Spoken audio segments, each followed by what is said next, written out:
All right, let's tell them about Bill Burr. Bill Burr, great guy to have on. We got to chat with him for a while. Really funny comic, super cool dude. A guy, my personal experience with him, didn't know him well, but we started voice texting each other during the pandemic, and it was a lot of fun because he goes, you know what? Well, you do it better. But, he was just... No, go ahead. We were just bitching about stuff, and it was really funny for a guy who I wasn't great friends with, but I always thought he was funny, and he always says ballsier shit than I do on stage, which is, I always admire when people can do that. And he's sort of uncancelable. We talked about that, and we just have a lot of laughs. So when we see him one night, we did a show together. I have a picture of us, me, you, him. That's right. And Norm, maybe? That was the night where, it was us, and he followed me and crushed, of course, and he was kind of humble about it. He goes, I was just riding the wave you made, So he's, there's a definite alpha power to him on stage, but he's kind of cuddly, and he busts himself all the time. I'm a fucking moron. What do I know? I mean, but he is probably one of the top 5 stand-ups of the last decade. And he fills some big rooms, He's a brilliant stand-up. And he does ride that line where he can really comment deeply on things, but never cross it. Anyway, it's fun to hang out with. Very just a cool guy. He does ballsy shit. Even his SNL monologue, we talked about that. There's stuff where I see him clips on Instagram or whatever, and I'm like, wow, like stuff that obviously isn't the general opinion, and he goes the other way with it, and that's harder because it can stop the crowd in its tracks. And then he digs out of it. He gets him to get what he's talking about, get on his side, and he keeps going. It's like, shit. There is that expectation. I mean, when they see you come out, are they thinking your movies? Are they they don't know much about they don't want to get really the political stand-up. No, they don't. Right? I've learned they don't like it too dirty when I'm on the road. They know me from PG-13 movies and sitcoms, and that's mostly it. They don't know stand-up, and that's how I got started. So they don't know what to expect. And if it goes too rough, they don't like it, I found. And also, I'm not political, so if I got into that out of the blue, I think that would throw people off. So I just kind of do it. But I do like the stuff I'm doing. I don't really want to be there to have tons of walkouts. Yeah, I like all flavors. Would I love to say what I want? But it's also just fun to try to make them laugh really hard. But for me, it's the whole weight of SNL on it and a few specials. But I can feel the whole audience kind of go like that when I go into a voice, an impression or something. So I can't complain. What are you going to do? It's nice. What are you going to do? I wish I always, when I was a kid, which I think we tell Bill, that I always thought the East Coast could beat up the West Coast. Like if there's a fight, the East Coast and the West Coast are meeting in Minnesota to fight. But I always wanted to be one of these guys. Like if I could talk like this is normal, it already has an aggression alpha male to it. How you doing? Give me a fucking cup of water. I asked you 2 times. What are you going to do? I need a fucking cup of water. I'm not going to ask you again, Paulie. Wouldn't you want to be that guy? I like it, yeah, because that's always those pushy guys that when I moved to SNL, I didn't know women have accents too. Because I'm not like super smart, but it just never happened. It was always the guys like, it was like, you mean them doing accents. And so when I see girls talk, I go, how you doing? Pretty good, guy. I'm like, is this a what? Well, it sounds aggressive. It's not sexual when you're with a woman like that. Take down your fucking pants and see what you got. Where's the boner I heard about? Come on. Hey, Barbara, come on. I said drop them. Barbara. That's the best part. No, I was really taken aback. I'm like, because I'm from AZ in California. No, everyone has just the most blando. I know. Hello. How are you? I don't have a voice and I don't have a face. I've said it before. I'm not even a human being. Actually, turn off the camera. We look like shit. This is ridiculous. Go wider, Evan. How much wider or turn it off? Evan Futsett is on Futsett. Evan Futsett is on camera today. He's a world-renowned cinematographer, and he goes nice and wide on us. All right, let's get to Bill Burr. We're almost losing 80. Let's get to Bill Burr because here he is. Okay, Bill Burr.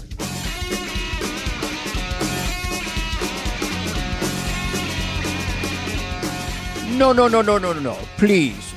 Bill, you just go out there and you say your truth and you go with it. They know who you are in the comedy clubs. Nobody knows who you are here. Is that what he told you? That sounds like him. Yeah, he was just no, but it was great advice.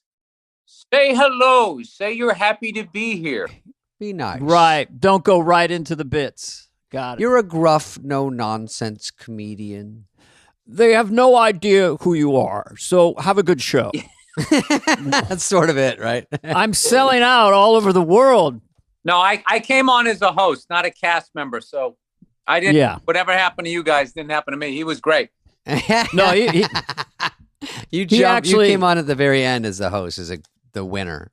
So, Bill, Dana, what is it about you that makes you so great? Yeah, what's it about you that makes you great, Dana? Because I'm curious. that's a great question, Bill. I have no fucking clue. I'm just trying to survive on the planet. What's on your mind today? Because you're a man of a lot of thoughts. Yeah. That's kind of a myth. What is on my mind today? I would love a cappuccino Oh yeah. and just sit there and watch everybody else driving around going nuts. You know, like yesterday, I actually had We can time. get you one. Where are you? I Go actually ahead. had time yesterday with a buddy of mine. We went to this cigar shop on Larchmont, and it was everything I loved about cigars. It was just a bunch of knucklehead old guys sitting out in front of this thing, breaking each other's balls, just laughing. And one point where I'm listening to all their stories and, you know, about their families and sports and shit. I'm just watching all these people driving by in traffic. And I don't know. That was just one of those moments like, yeah, this is actually living. Yeah. Just Yeah, doing that's this. like real life, as opposed to I got to write a new joke, I got to go here, I got to call this guy, I got to do this. The I got to manager go on wants two this. famous guys' podcasts so they I can know. show off the background of their multi-layered mansions. I see what you guys are doing. You're building That's a brand. Picasso. Yeah. I'm at a Ramada Inn. I hope you can tell. Oh, is that what it is? That looks like a mansion No. to me. How you landed that stand-up on SNL? Because I watched it again today because I like to do homework. David just sort of phones it in. monologue. Yep. That was like threading the needle. What would you call that? I mean, you'd vetted that in the clubs. You knew where all the laughs were, or how did that feel going out there with a crowd that maybe didn't know you that well, with that whole white women and all that? I just always look at it like I'm not trying to be. I'm not being malicious. So, and then it just because somebody heard it maliciously, that doesn't mean just because you hear it doesn't mean that's how I meant it. And if I tell you that's not how I meant it, like you don't get to overrule my own thoughts. Like it gets to the point of like, yeah, I know what I'm thinking. Yeah. And then also what is going on social media in cities like LA and New York is not even all of LA. It's not real. It's just sort of this small group of people running around like Chicken Little. Like somebody asked me recently, said, what's the biggest thing threatening comedy? I was like, there's nothing threatening comedy. Well, that's good. Like there's some asteroid coming here with some, Comedy hairy-legged feminist on it. It's just like, I'm always astounded with how not funny the people that are telling people what's funny and isn't. Like it goes back to like the when I watch sports, the amount of just out of shape fat fucks questioning That have great as opinions. that. Like, what was he doing on that play? He should have ran. It's like, Yeah. when was the last time you ever ran other than to a fucking buffet? So Yeah, I mean, so- I think that's just part of anything that you do. I mean, presidents have to listen to comedians making fun of them, oversimplifying world events. I do that all the time. Like, hey, why don't you just do this? You know, Mm-hmm. no education. Go to Saudi whatsoever. Arabia, you tell the guy you need oil, and you get the oil. And tell everybody to chill out. You smack them around. If you got to smack them around, you smack them around. I'll You're be head of selling state. my me for president T-shirts after my set. Yeah, every president goes in when they win the first day, and they get in a room, and someone goes, "Forget your whole campaign, forget everything. We're starting from scratch right now. This is how it really works." And he's like, "Oh, okay. What There was a kind of a sensitivity to Biden, just from someone who does impressions initially, right? The first 3 months, you start to go into it, depending where you were, and the audience get quiet. They wouldn't boo. They just get quiet. Because I think it was sort of, he was supposed to be the grandfather of the country and calm us all down. You know, this was like in April of 2021. I don't think that's who he was. I think people wanted anybody but Trump, so they picked a warmonger with dementia. Right. And if you ding the demented war guy, if you ding him, you're making the Orange Hitler happy. So you don't want to make the Orange Hitler happy, so you can't ding the demented guy. It's a vice. I think I think both sides can agree. Our latest 2 representations have been the worst representations. So. Can a brother get a JFK? Can we get a 45-year-old horny guy who can really speak, talk, Go back and to walk? the horny guys. Well, I mean, just somebody with some, something. But did David really just apply chapstick during this podcast? Did that just happen? No, Bill. It's called Viagra, and I put it on my lips, and it travels down to my rock hard boner. Sorry. Well, that's. Do you ever hang out with someone and they're telling a story and they compliment their dick? They go, "So I'm with this girl, right? And I've got this huge hard on." Says who? That's what I was trying to do. Too much information. I don't want to know. I will about say anyone. though, I always thought a rager was funny. Raging boner. I got a raging hard. Just a rager, yeah. I got a rager. And you're just at a restaurant with a guy. I got a rager on. You're yeah, it just comes Rager's up. funny to me because no logical decision is going to make. Once it's a rager, it's driving the ship. It's kind of angry. Yeah. Yeah, when I was a kid, I had a raging rod like 24/7, and I remember just staring at girls in classes going, I can't think of school. I can't think of anything. Like it's wrong. I shouldn't have this. It's unfair. Because the girls couldn't give a fat fuck about me. So they're just like studying and looking. I'm like, how are you looking at literature? That was one of my classes. And what was your nickname again, David? There was a couple. School? There was shrimp cocktail. Shrimp cocktail. There was Sprout, which was horrible because it was based on the Jolly Green Giant and his little green sprout. Remember that? And that was fucker? the name of him? Oh, okay. Remember that? That was brutal. Were you big in high school, Bill? I mean, were you a small guy or were you average? I was a face in the crowd. I wasn't cool. I wasn't a nerd. I was just there. A face in the crowd. Were you? Did you do any athletics at all? I got a D in math in 5th grade, and my dad pulled everybody out of sports because I think he just didn't want to go because he was antisocial. And then I remember after high school, he said to me, he goes, "How come you never played football?" I was like, "I thought you didn't want me to." He goes, "No," which is complete horse shit because I did play football. I did play football, and all he screamed and yelled about how I was knocking what little brains I had out of my head.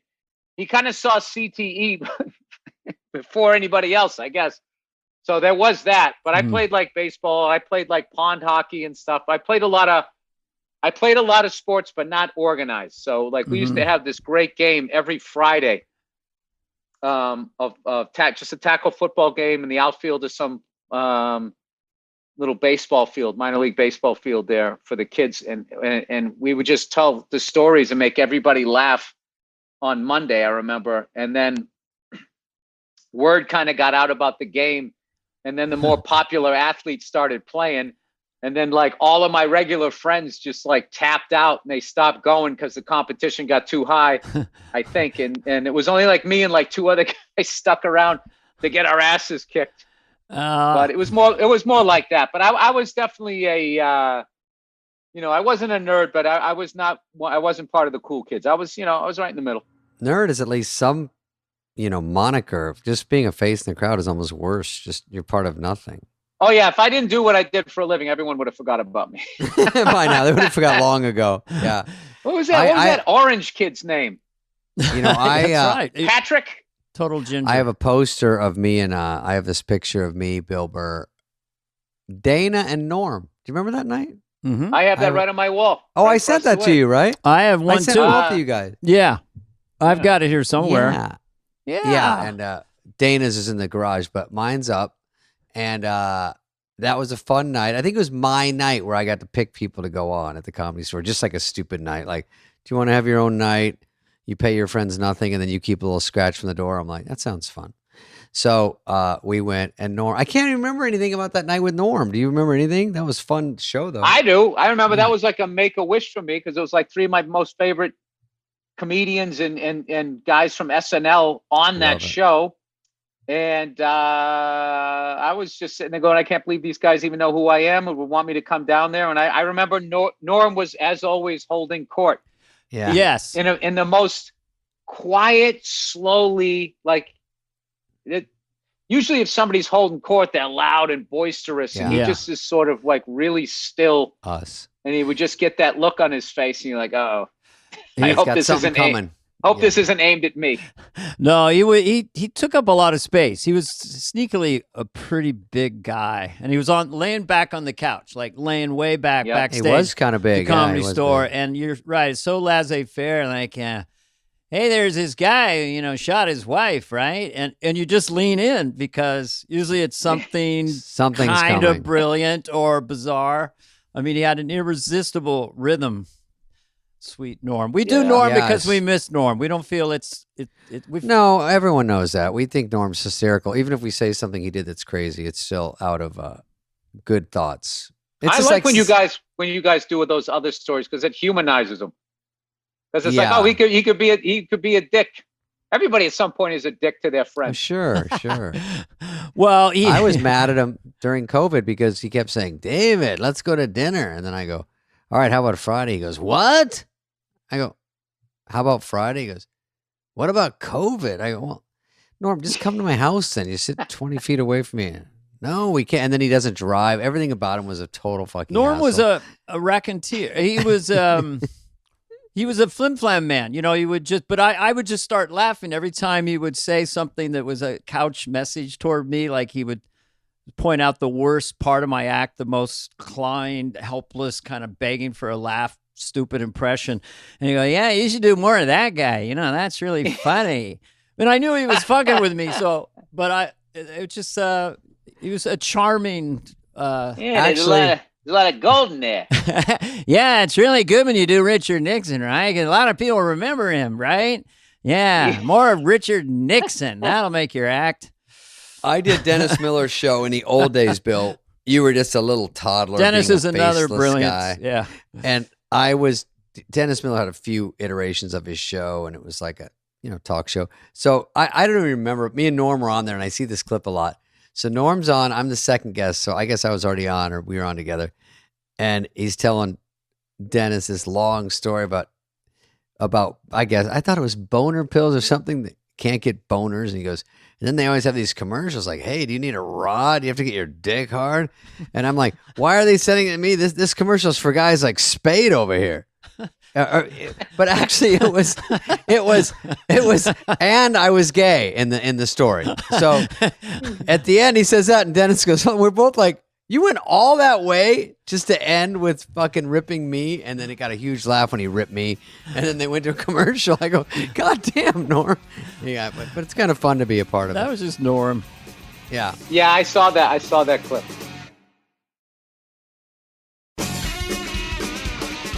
I think, first of all, I might have introduced Dana to Bill backstage at the store once. I think Dana and I came in. Yeah. And I said, oh, Bill Burr's here. You want to meet him? And we went back and said hi to you, and you Bill were great. And then Bill and I used to also leave each other, which I kind of miss, those text voice messages. And when you're going to do that with Bill, they're the fucking funniest. Just no matter what he's saying, it's just funny to me. So we would rag on different people. We won't say who, but we'd rag on people, and it was hysterical. So then that was our COVID. That was how we got through COVID. We just left each other voicemail, and then in the end, we would always say, "We got to go get dinner sometime," because we never did. Allowed. And then we weren't allowed. But I could handle dinner with you, and we could drag Dana if we want. I'm a homebody, but I will come out. We all had dinner together. Who else was there? It was Kyle Dunnigan and Nikki Glazer and at Coy. Bill. Yeah. I wasn't at that one.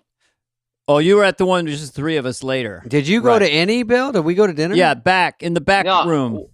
Yeah, the back room. Like Lovitz or somebody else was there. I can't remember who. Hello. We were technically breaking the law, or I think we went. It was like a speakeasy back there. It was a special COVID room. We had our masks off. Yeah. Yeah. I had dinner with Lovitz the other night. Oh, you did? Yeah. Was it? Did you just run into him, or was it planned? No, no, it was totally planned, and yeah, he just shit on me the entire time we were Bill. hanging out. It was Nice, awesome. funny. So, Bill, Yeah, how are you? Are you making like $1 billion? Yeah, Stuff like that. here's something that could help your act. Oh yeah, he's always got a lot of act ideas. He No, told, it's not ideas. He's just trashing me. oh, he's just trashing you. He tells me, you know what you should do, and this would help everything, and then he gives me a horrible idea. I'm looking at this, by the way, Dana. You know the Wilbur Theater in Boston, which I think I've played. You've played. I played it. I shot a Goofy special there. Oh, you did. Yeah. Now, Bill, That's do you a know what fun I'm about place. to say? I don't want to give Bill any compliments. I promised myself I wouldn't. It's a compliment alert. Yeah, he has done 19 shows in a row there. 19 in a And row. then John Mulaney did 20. Oh, he So, did? Just to I'm a fuck you? I'm a has-been. Oh, what a joke. you are. Mulaney. This is Oh, embarrassing. wow. So that throwdown, that's the gauntlet. 21's the new standard. It's like being the world Yeah, and champion. here's the thing. I'm from Massachusetts. Yeah. Mulaney's from Chicago. So what he did was not only one more, it was also more impressive. So you can take that compliment, Danny. You can No. send it right over to John Mulaney. John Mulaney's No, so big I don't know. now that he played Nebraska. They set up a stage in the corner of the state, and the whole state stood up, and they had loudspeakers. So He's doing he's- 50 states, one state each, the whole But state who's the comes. guy? Who's the motherfucker who sold out Fenway Park? Who the fuck was that? That's 35,000 seats. Who was? How do you even do it? What do you do when you go there? Do you have any local bits? Like, I was over here on Apollo Boulevard, and everyone's like, fuck yeah, guy. Yeah, there was a lot of that talking about That was drinking a lot of, yeah. So that was just Drinking a and driving 2 and- months ago, right? Yeah, you sold out Fenway Park. Yeah, that was Was it during a game and you came out at halftime? Or what happened? Or was it just for Was you? it a buck a it was ticket? kind it was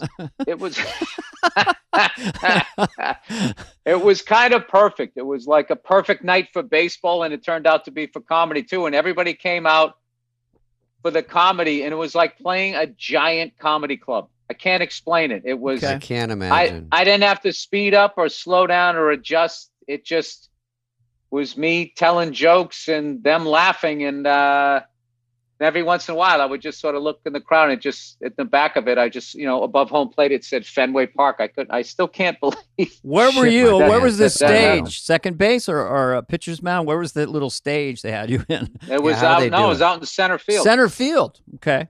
Yeah, Hmm. center field. So how they seat it is everybody sits on the outfield. They keep Oh, the okay. infield. Yeah, that makes you feel better, Dana. Oh, it's not 35,000 seats. Oh, yeah, but that's because probably the- about the- eight I just got to grand, get a yeah. pin. I 8 want to cross that out. And then and then the stands were filled up. There was a few scattered singles left or whatever. Mhm.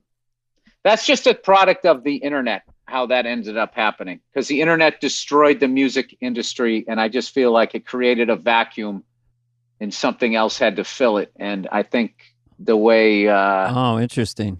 well, just the way comedians are, because once people hear our jokes, we have to come up with something new again. You can't tell the same Mhm. joke again. Everybody on the internet's just like, oh my God, I saw that clip a week ago, blah, blah, blah. So like the way that we have to keep going, and the way people on the internet just want to keep seeing something new, New what's stuff, the new yeah. latest thing, it just sort of meshed, because it doesn't make sense.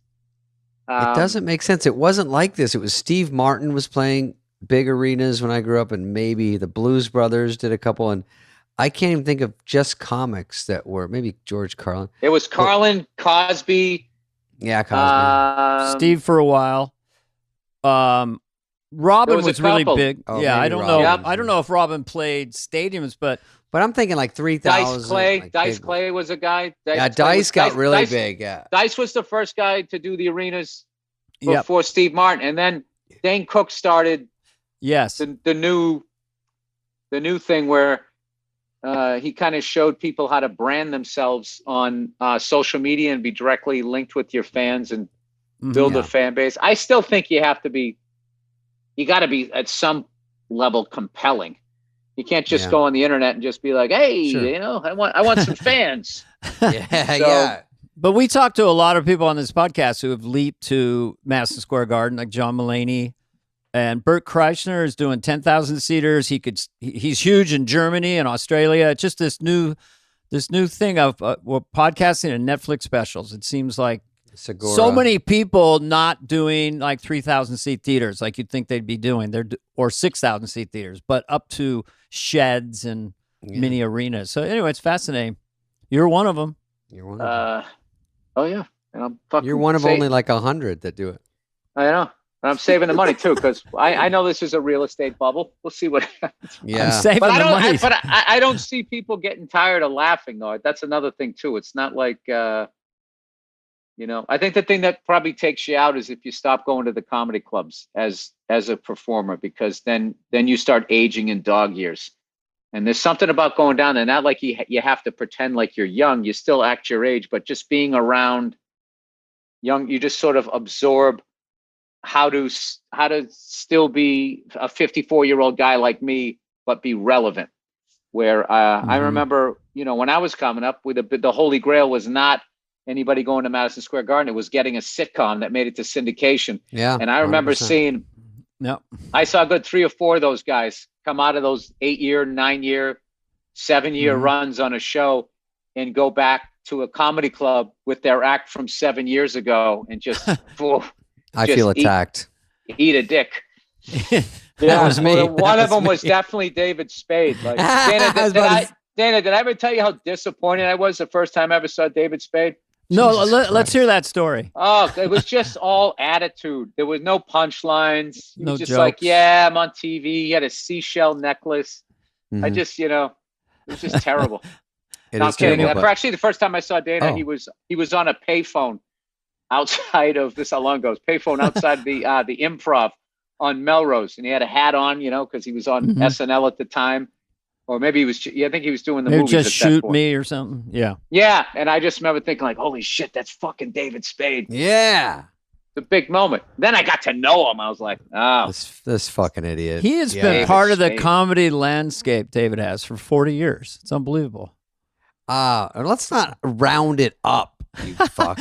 For Jesus. 62 34, years. like late 80s was that Young Comedians special with Dennis Yeah. Miller. Did you see that? I loved it. Oh, you, that's great. Schneider, Mhm. Jan Karam, Mm-hmm. Drake Sather, Drake was Mhm. great. Yeah. Fred Oh, yeah. Stoller. Fred Stoller. Oh, you Uh, bastards. Warren, I'll take you all down Warren with me. Combs. yeah. Freddie Was it Stoller. had Warren some great- Hutchinson? Yeah. Yeah. Wow. Passed away soon after.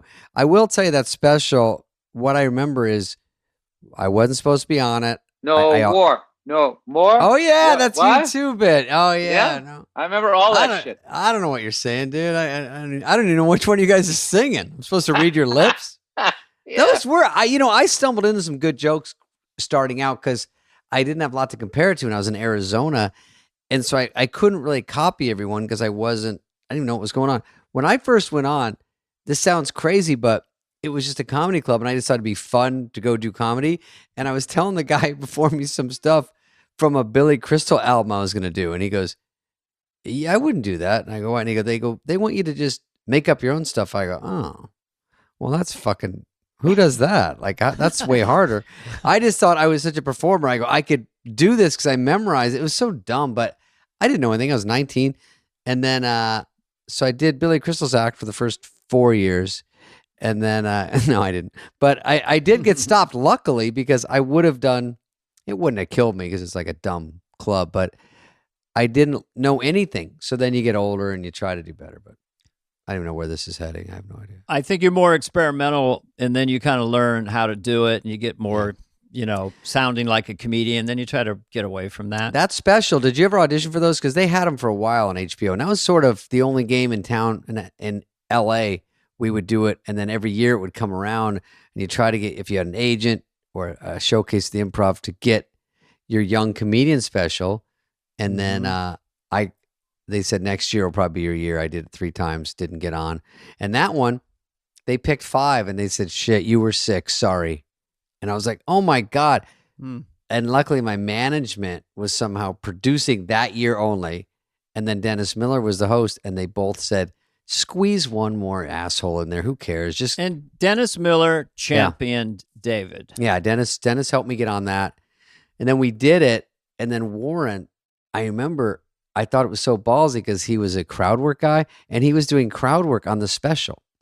And they couldn't use all of it because it's like, this guy, where'd you eat tonight? Some nights that's really hit or miss. Some night it kills.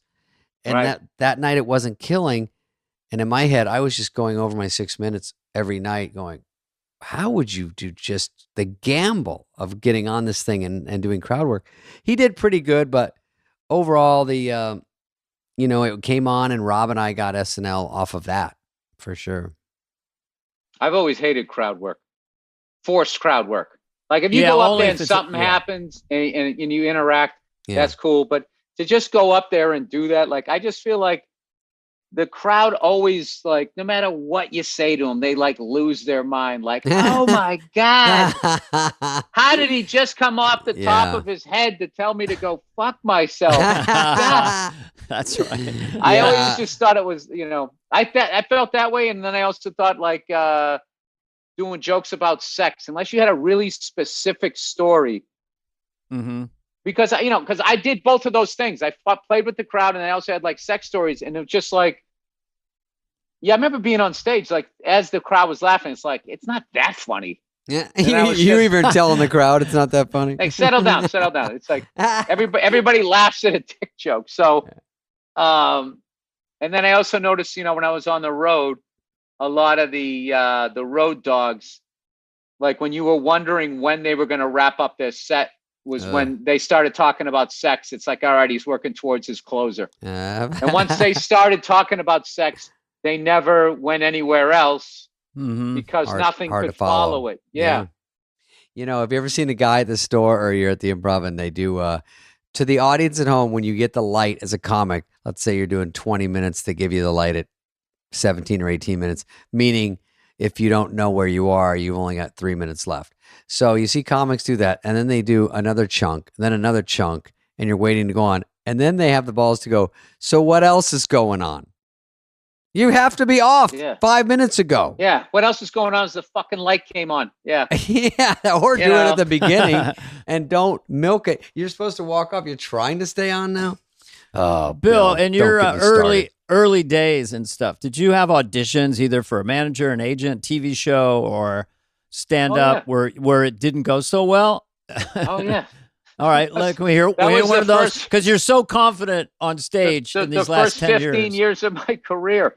I remember I finally killed on one of them, one of those awful showcases, and the lady was, and some big woman agent, my manager at the time, asked, what you think? She's like, he's funny, but he has a weird look.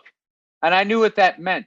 It meant he's a redhead. He's a ginger. It was like a rule. Like, it's like, wow. He's like the friend. What am I going to do with this? He's not getting the girl. He doesn't get the gun. It was like, all right, well, if we need another Ralph Malph, I guess I found the guy. So there was a lot of that. There was, Ralph. I don't remember. It was so long ago, but Jesus Christ. I mean, I was a terrible actor, and I would go in, I would make these big, dumb choices, and I would bring props in, and all, just desperation. I did props. What turned it? When did you get your style and start to kick ass? I mean, how many years in did you become Bill Burr? Like 15 years? 17. Yeah. And then all of a sudden, 17-year overnight success. No, I think I did that half hour for HBO, and that got me a little momentum.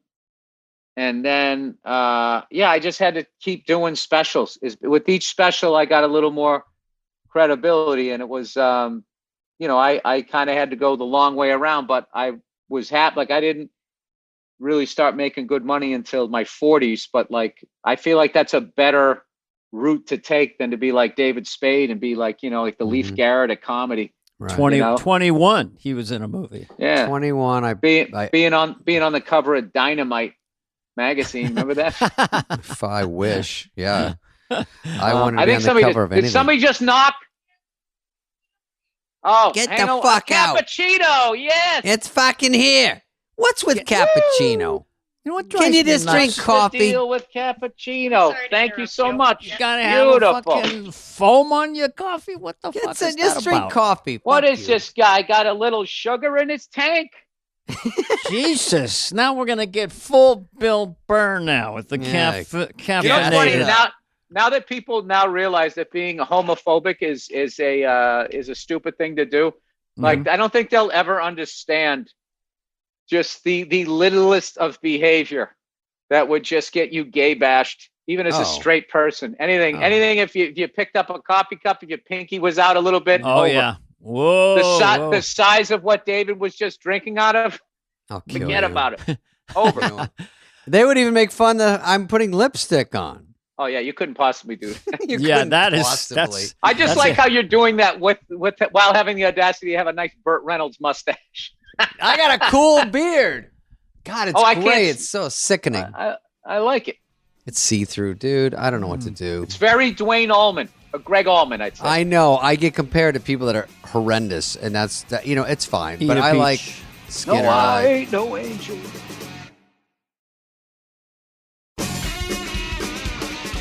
Listen, I'm going to give Bill not a compliment. I'm going to ask him a question. Okay. When you were on, sick of complimenting we can give him a compliment. No, he's done. Yeah, but maybe not. It's gone too far. Yeah. When you go to SNL, because again, you skipped our brutal like crybaby shit about how we were there and we were ignored by Lauren, but you just went as a host, so you're the jolly good fellow. Do you? Because you're a great writer, do you write sketches or do you just say, do you start the week and go, I'll do my own monologue, I'll worry about that, but you guys write me sketches? Or do you say, I want to help write a sketch or anything like that? Well, I've only done the show once, so I came in there and whatever they wanted to do, I was cool with. And fortunately, they had really funny ideas, and I loved the ones that they picked. And it was just like, you know, writing stand-up comedy and then writing sketch are two completely different things. I learned that the hard way. I found that out too. Yeah. Yeah. It's two completely different things. So I just was, you know, I got some good advice from people. Like they would come in, all you got to do, you know what? Oh, Chris Rock hosted the week before. And I was in town early enough that I got to watch him do his show. And he told me afterwards, he goes, it's just go out and kill the monologue. That's what you have to do. Kill the monologue, and then you're going to be working with these sketch actors, and they're gonna as long as you're Pete Davidson helped me out too. As long as you're cool, as long as you're a cool guy, everyone's going to help you out. If you're being a dick, then that's the treatment you're going to get. So I pretended I was nice, David. Yeah, that's what I did. That's tough for 6 days or however long it was. You had to bluff them. But yeah, you're right. When everybody's good there, and everybody, you realize later wants you to do good, it makes them do good, look good. So you put your trust in. Some comics would come in and say, like even Dice, but you know, I understand back then they go, I got my own writers and I know what you guys are going to try to make me do, but we want to do funny stuff. And already it's like antagonistic. And I was going to say, that's a fun way to enter. Yeah, that doesn't go well because, you know, I got hired as a writer mostly, and you're hiring a guy because I've got a decent stand-up act, basically 25 minutes, but I'm supposed to write sketches, which is a whole 180. I mean, I did think I had some funny bones to me, but it took so long to figure out how to write a sketch. It's just a whole different ballgame. Yeah. And then I like the one, I was just thinking, I saw one where you were a sports guy and the Bears beat to explain it at home, 2 sports guys, Keenan is one, African-American female is the host. You're the guy saying, hey, my team beat the shit out of your team. And then what happened was an African-American kid was shot the night before and no one saw the game except you because you're white and you didn't see. And I'm thinking, well, I guess Taylor Swift isn't doing this sketch. But I was thinking, this is the one Bill would say, give me that one. Or they would write for you and say, someone will come along and do this. And it's interesting that they give you stuff like that because it probably is more exciting to do. Well, what's funny is the people that are gonna get offended by that are actually white people who get offended for black people. It's just like you're not, and I feel like the white people that are like that, it's because they have such little interaction, you know, with anybody else, so they don't understand like where or what is funny or what. As long as you're not being malicious. Sure. And then the fact that there's 2 black people in the sketch, you got to think that what you're doing, they're cool with. that it's Like, they've supposed to be never heard funny. the sketch until you're doing it. They're like, wait, Yeah. what are we doing? But they'll come out, oh my God, my heart breaks for Keenan in this sketch, you know? And they'll have their BLM sign in their window, which is my favorite, like laziest white I'm helping you out thing ever. I got you. You write BLM on a piece of copier paper and you put it in your window and you're like, and back to my life. And that's fixed. Yes, I've done my part. I am a warrior. I'm an ally.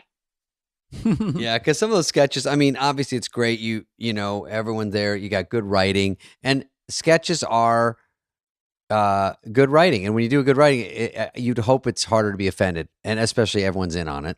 And your stand-up, I do stand-up and every comic's like, or people ask me, oh, we think you're going to get canceled. You were talking about this, or in your special, you talked about pedophiles and this and that. And I go, it's all where it's coming from.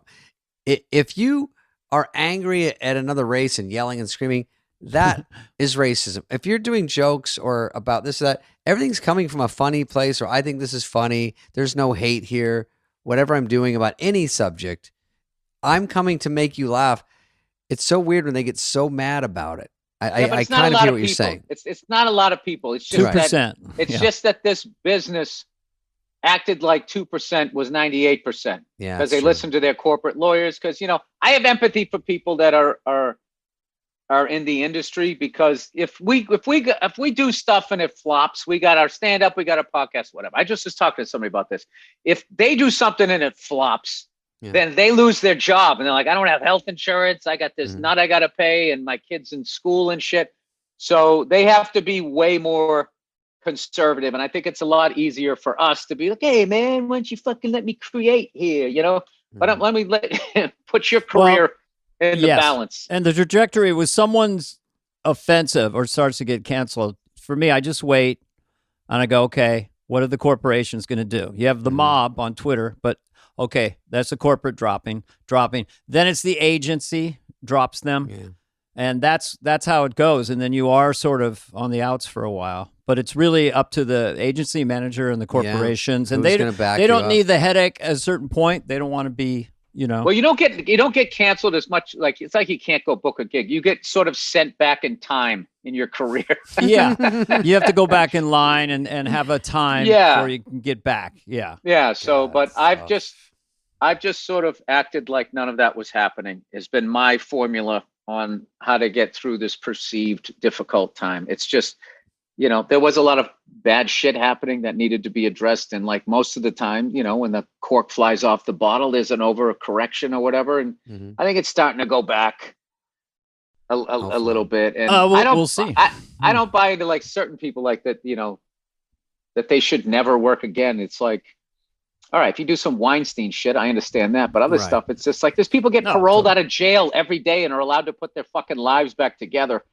So, especially when there's no court case, there's no due process, there's no hearing, that you can't cancel someone. You're part of the problem, Dana. Yeah, I know. I judge everyone that I see, and they should be canceled. I mean, I don't even think that it doesn't. I think they've ran out of people.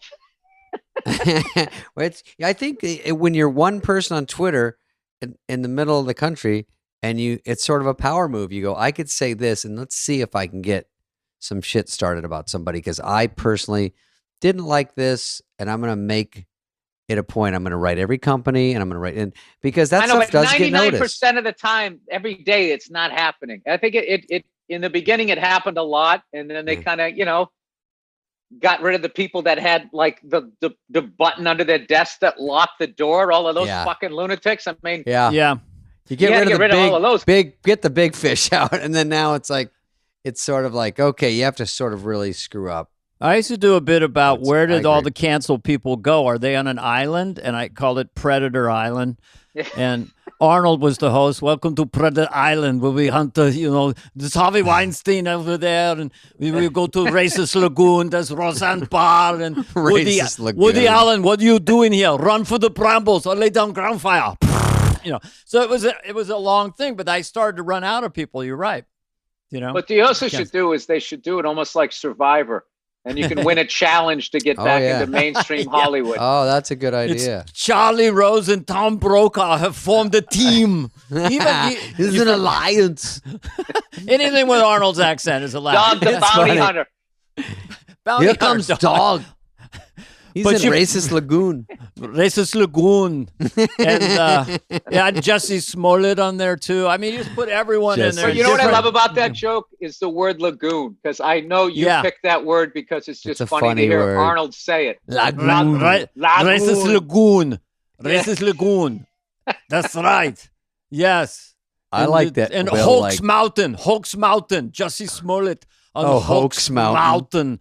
So it was just, it's like Disneyland, except Escape from Hulk's Mountain. Yes. Dude, that case was so bizarre that was one of the ones I never did a joke about it, because I felt like to be already on TV, already making that money, already getting that level of attention, and then you had like this victim fantasy that you paid people, acted up like there was like. It's like, this guy's like mentally ill, like that you're going to be like, he's a TV star.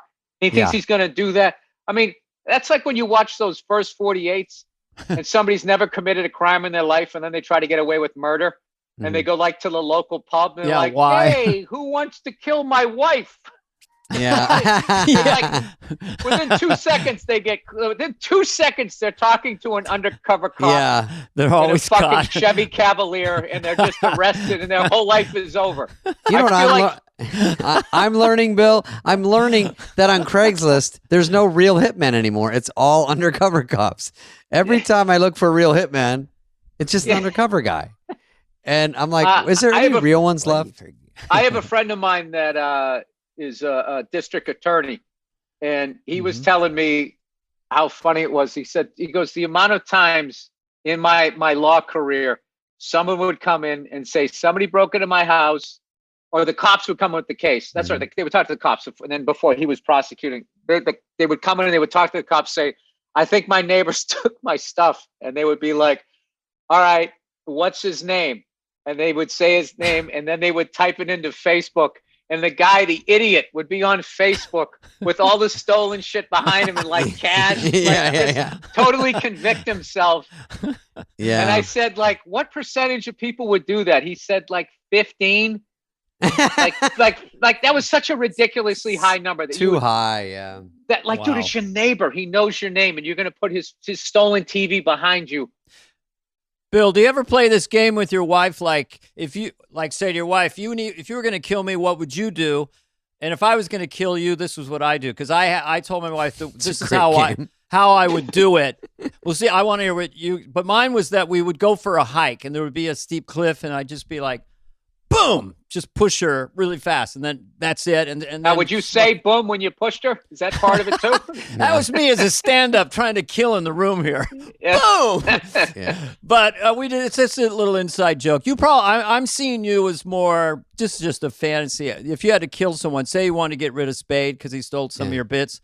Yeah. Slow poisoning is my prediction for you. Well, I learned talking to a cop one time. Because we tried, I was doing a podcast, and me and the co-host, we tried to come up with the perfect murder. And we had an ex-cop on there, and he goes, okay, let's hear yours. I go, all right. I love it. He's going to troubleshoot it. So nice. I go, all right. I go, okay, so me and a buddy of mine get in the car, and he goes, that's it. He goes, you're caught. And I go, what? He goes, you can't involve somebody else. The second you involve somebody else, somebody's going to get nervous. Somebody's going to go to the cops. Somebody's going to talk to try to plead that thing down. I didn't even get out of the gate. So, I don't know. I don't think, you know what it is? I will tell you this. This is something I don't think I've ever talked about, is like, I think vengeance is one of the darkest emotions that human beings have. Oh yeah. And I just, it scares me. I think about it sometimes, like, somebody ripped me off this fucking year, and I thought about doing shit, and it's just like, it's just at the end of the day, it's just bad.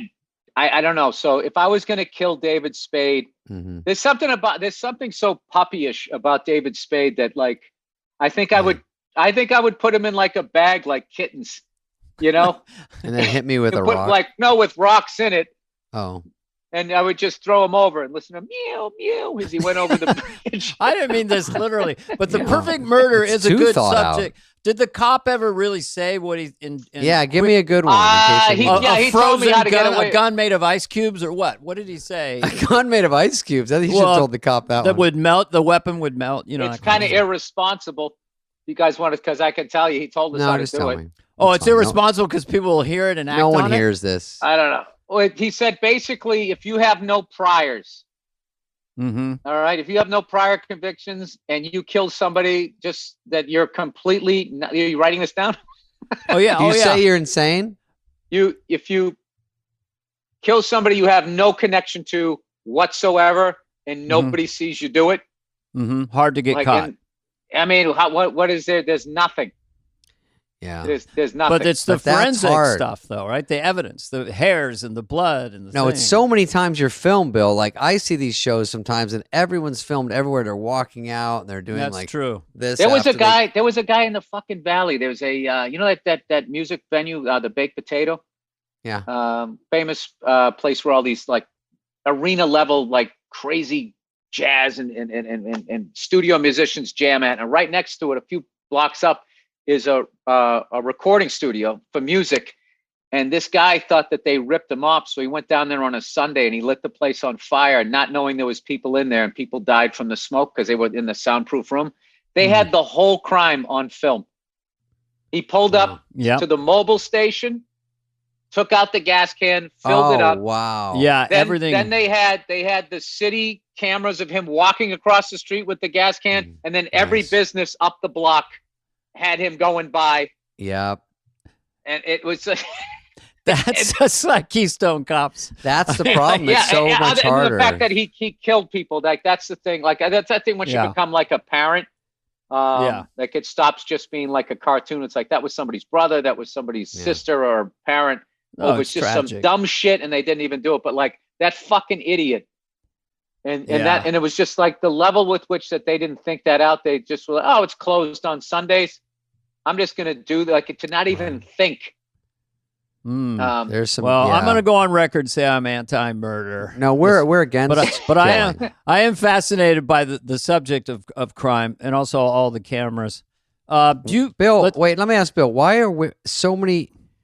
I don't want to say women, but there's a lot of people that watch just these crime shows, and they're so into it, and it's the biggest podcast genre. Biggest podcast by it's far. Like, the Decapitation Diaries is beating you this week. I'm like, what?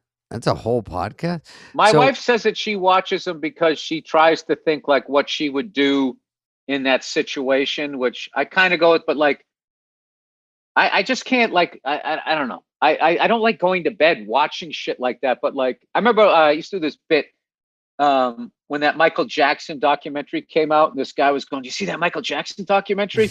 And I was like, "No." And he's like, "Oh," he's like, "You got to see it." And it's just like, I really don't want to have my entertainment for the evening to be alleged pedophilia testimony. Like I'm sitting here eating popcorn. Testimony. And then did he touch your little ding-a-ling? And I'm sitting there with like, eating a Hot Pocket. And like you getting molested as a child is my entertainment. Like what can I watch tonight? I could watch Yellowstone, Breaking Bad, or you talking about getting molested as a child. Describe I would rather Mr. Jackson's penis. Which, by the way, I got to get into Yellowstone because everybody is telling me it's fucking amazing, and I love Kevin Costner, so I got to get into that. Costner's great. I do love Costner. It's pretty simple, but it's kind of what I call brain candy. You're out. The scenery's amazing. It's cowboys fighting each other. It's just like so easy to watch. I mean, I do sports a lot, especially now NBA is on every night. What's your brain candy? It'd be sports, right? To just what you're going to watch to calm yourself down from your daily noise in your brain? I like watching sports, and I like music. And I have my garage, I soundproofed it, and I bought this beautiful set of Gretsch Broadcaster drums. And I just go down there and... Oh, you play? I just fucking wail on them.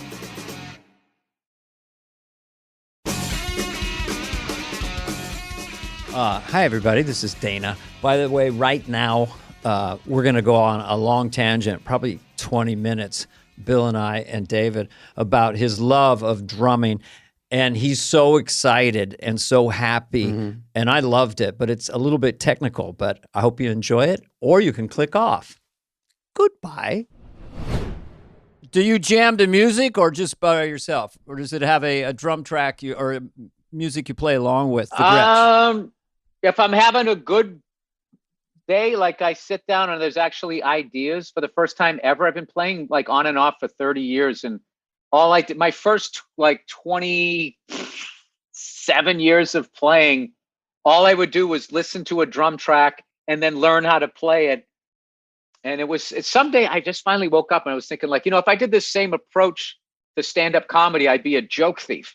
Like I'm not playing drums, I'm doing drums. Right. And along the way, I met this great drum teacher, Dave Elich. And so like when I have time, I go play drums with him and we do this thing just trading fours. And it's really embarrassing at first and really exposes you when you actually have to come up with like your own ideas and you feel stupid. It was like a lot of like almost took me back to the beginning to learning comedy. And one of my favorite memories ever of playing drums was in the Netflix comedy festival. I was fortunate enough, I got to do a show at the Forum.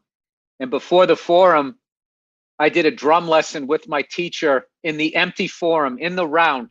Wow. With I played a Vista Light and he had the Bonham, the steel kit that he had, the last kit he had before he unfortunately passed away.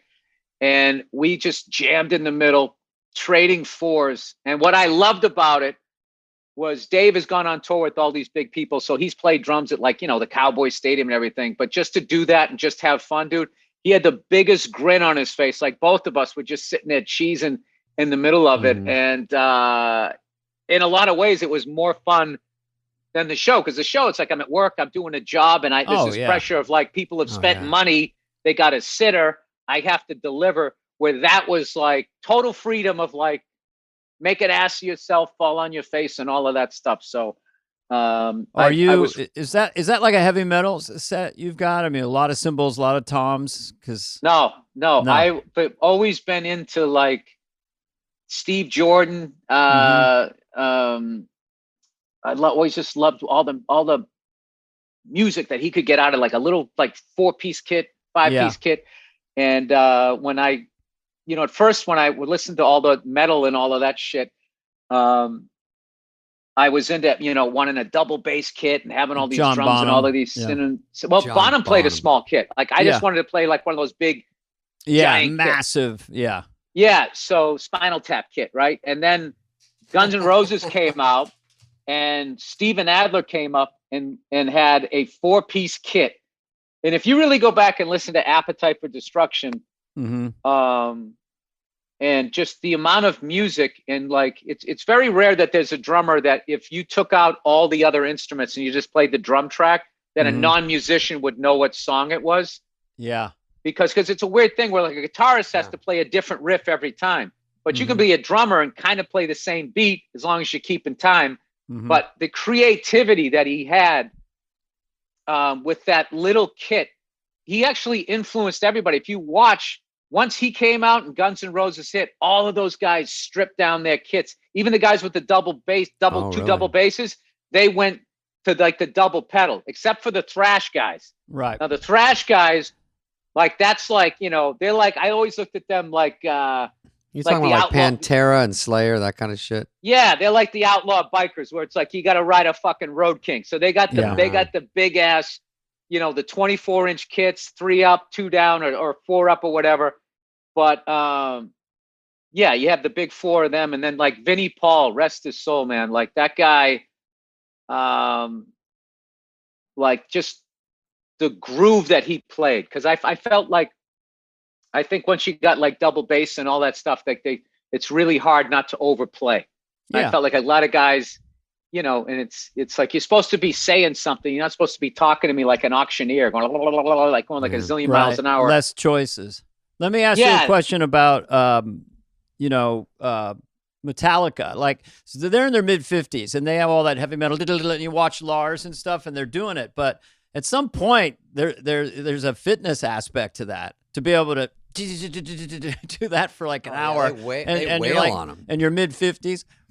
It just seems like it's an athletic thing. They must do a lot to keep their calves in shape, for the Cardio. drumming. No, if your technique, you do I'll it tell you, without trying that hard, in a way, right? You're so well, light if you with watch like Buddy Rich, Joe I watched him Morello, last night. I watch his Okay. solos all the time. Yeah, Dana him, plays. and I know he plays. He's a great drummer. Joe Morello, these guys, the way they play, Dave Brubeck, because I'm going back to the classic guys. It's so light. But their technique was flawless. So their sticks are going 1,000,000 miles an hour, but their forearms, nothing's tight. Yeah. Everything's loose. Steven Adler plays loose. Like if you play like loose and you understand breathing and all of that, Dave Elich has this, should be his agent, man. He's got this whole great thing on about, like, when I started playing drums with him, it was nothing about drumming. It was all about how I was sitting, the way I was breathing, if I was holding tension in my jaw or anything. Like, he's like, all of that affects what you're playing. So like those guys that play super, super fast, those, like some of those guys, like the guy, Tomas Haki, I think is how you say his name. The guy from Meshuggah. They got a song called Bleed that's sort of like, I think for this century is sort of like the sort of, like, I would think like back in the day, remember there was always a guy like who played guitar, was like, dude, there's a guy 2 towns over that can play Eruption. You know what I mean? This is like two towns over. There's always this guy that nobody could produce. Dude, he sounds just like him. He has a thing. This song called Bleed, and it's just one. It's a polyrhythmic thing. Danny, you got to listen to it. Like, what's his name? I'll YouTube it tonight. So Meshuggah, and it's called Bleed. And if you ever get a fucking chance to see that band live, like the level of musicianship that is going on is like, I don't even know. And it still grooves though, because it's not one of those difficult for difficult sake. There's a purpose behind what they're doing. So it's like, it's rooted in the ground. And even the first time you see them, like you know that they're special. And even though because my ears took me years to catch up to what they were doing, just as far as like what I was listening to. And I think they recently just came around, but I got tinnitus in this ear and it was really acting up and I just couldn't go see anything loud. I had to kind of like lay off it for a minute. Well, I love hearing you talk about this. It's so cool. I know. He gets excited. I'm jealous. Because we know you as a comedian, but your passion around this is like, it's like, whoa. It's fun to have something else you're into. I love it too. I did some jamming in high school in my 20s and 30s with a little band and stuff. It's so much fun. Much better than comedy. It's just a blast. It is. You know what I like about it? I like I always wish I had that experience of like a band having to win over a crowd. Like I've done that as a comedian, and it makes you feel good. It makes you feel strong, but it's a solitary thing. Yeah. Like I would just think if you got up there and the crowd was like booing you or whatever, and the guitarist just gave you a look, almost like a quarterback just kind of gives a wide receiver a look, and the guy knows that whatever I said in the huddle, fuck that, just take off. I'm going to throw you one. Like to have a guitarist look at you like that, and you know that you guys are locked in, like fuck these guys, and you win them over, like that sort of like, almost like a band of brothers, like a military thing. I just think like that experience. I remember seeing that like one of AC/DC's drummers. It wasn't Phil Rudd. I think it was Simon Wright. They were asking, "What's it like playing those songs every night?" He goes, "Sometimes you get tired, but he goes, Angus just gives you a look." Yeah, and it's just like, all right, man, Angus gave me the look. Like, I'm not going to like, I get like, can't explain it, man. When I read stories like that, I think it might be the sports background. I get like amped up. Like I want to have a good show or something like that. I was in New York doing a benefit, long story, but I ended up playing with, it was Lou Reed, and it was Take a Walk on the Wild Side. And it was an all comedy band, but I was the drummer. And I didn't have a monitor, and I was just trying to get the groove. I didn't have a monitor, and then after the rehearsal, Lou Reed looks at me. He was kind of an intimidating guy. He goes, "Don't do that. Whatever you're doing, don't do that." I go, "Whoa!" Lou, I can't hear myself. But they did get a little monitor for me, and I wrote Oh, yeah. it's not a hard beat, but if you can't hear it, you want to be What right did he in it. think you were doing? Trying to throw it? Or I just don't. I think I was slightly off time because I couldn't hear. You need That's to hear. the worst. Yeah. Then what I do is I just look at whoever's out in front of me. I just look where they're tapping their foot. Yeah, dude, it's like you're underwater. You can't even hear what they're doing, and then you're just kind of like, once I lock into I'm just usually the bass player is who I'll end up looking at, and hopefully they're out front enough where I can see their leg, and hopefully somebody turns around. You're like, dude, I can't hear you guys. Wow, you can't hear from behind it. Ringo said he would just watch Paul McCartney's ass because Paul would kind of wiggle it. He said, and that was his way of keeping time. Yeah, for his head. He couldn't hear anything. They had no monitors, and anyway, wow. Shit. That's so cool. I love that. Hey, let's do this thing where we say we're going to get together and have dinner. Yeah. And then it won't happen. No. Why don't we get together and jam? You play like every instrument, don't you, Dana? Very rudimentarily. I mean, I don't have a drum set down here. It's up in the garage in Marin County. So I drum on my laptop all the time, and I play acoustic guitar, and I'm drumming with my right hand, basically. So I have a keyboard. I'm very rudimentary, but I do love it. So I have a good, a fun triplet workout to do that. It helps your bass drum speed, and also helps you to kind of go around the kit and get more comfortable with that. Well, you kept going. I mean, you seem like you're great, but you could probably use just a good blues bass player just to kind of, just someone to play with you, you know. No, listen, I'm good for a father of two. That's about as good as I am. But Dad's playing the drums in the garage is pretty hip for a kid. But you like Zeppelin, you like ACD. I saw ACDC at your precious Foxborough. It's great. Rammstein's very entertaining. The German heavy metal band. I haven't seen them. I like. Oh, Dana. I always forget his name, but the drummer, James Gadsden, is that his name? Who's the guy? The drummer for Bill Withers is another guy that I love. Withers, wow. That swing. Yeah, I feel like I have it goes like, and then I've been going to the gym, and if this one guy is at the front desk, because whoever's at the front desk controls the music. Mm-hmm. He's been playing a lot of like Cardi B and hip hop and stuff, and like the drum tracks are so much fun to like. I just listened to them like I wish I had that on a loop, and I could just play fills over it and just sort of do those on like a loop or something like that. I basically do comedy so I can afford to buy drums. Yeah, wow, that's fun. A huge statement. It's so fun to have something to like look forward to and think, and then you get money. And when you meet bands, you love maybe to talk to their drummer or maybe just talk to the band, and then they might know you now, which is it. Has a killer fucking drummer, and I'm gonna space on his name because I'm old. Is a band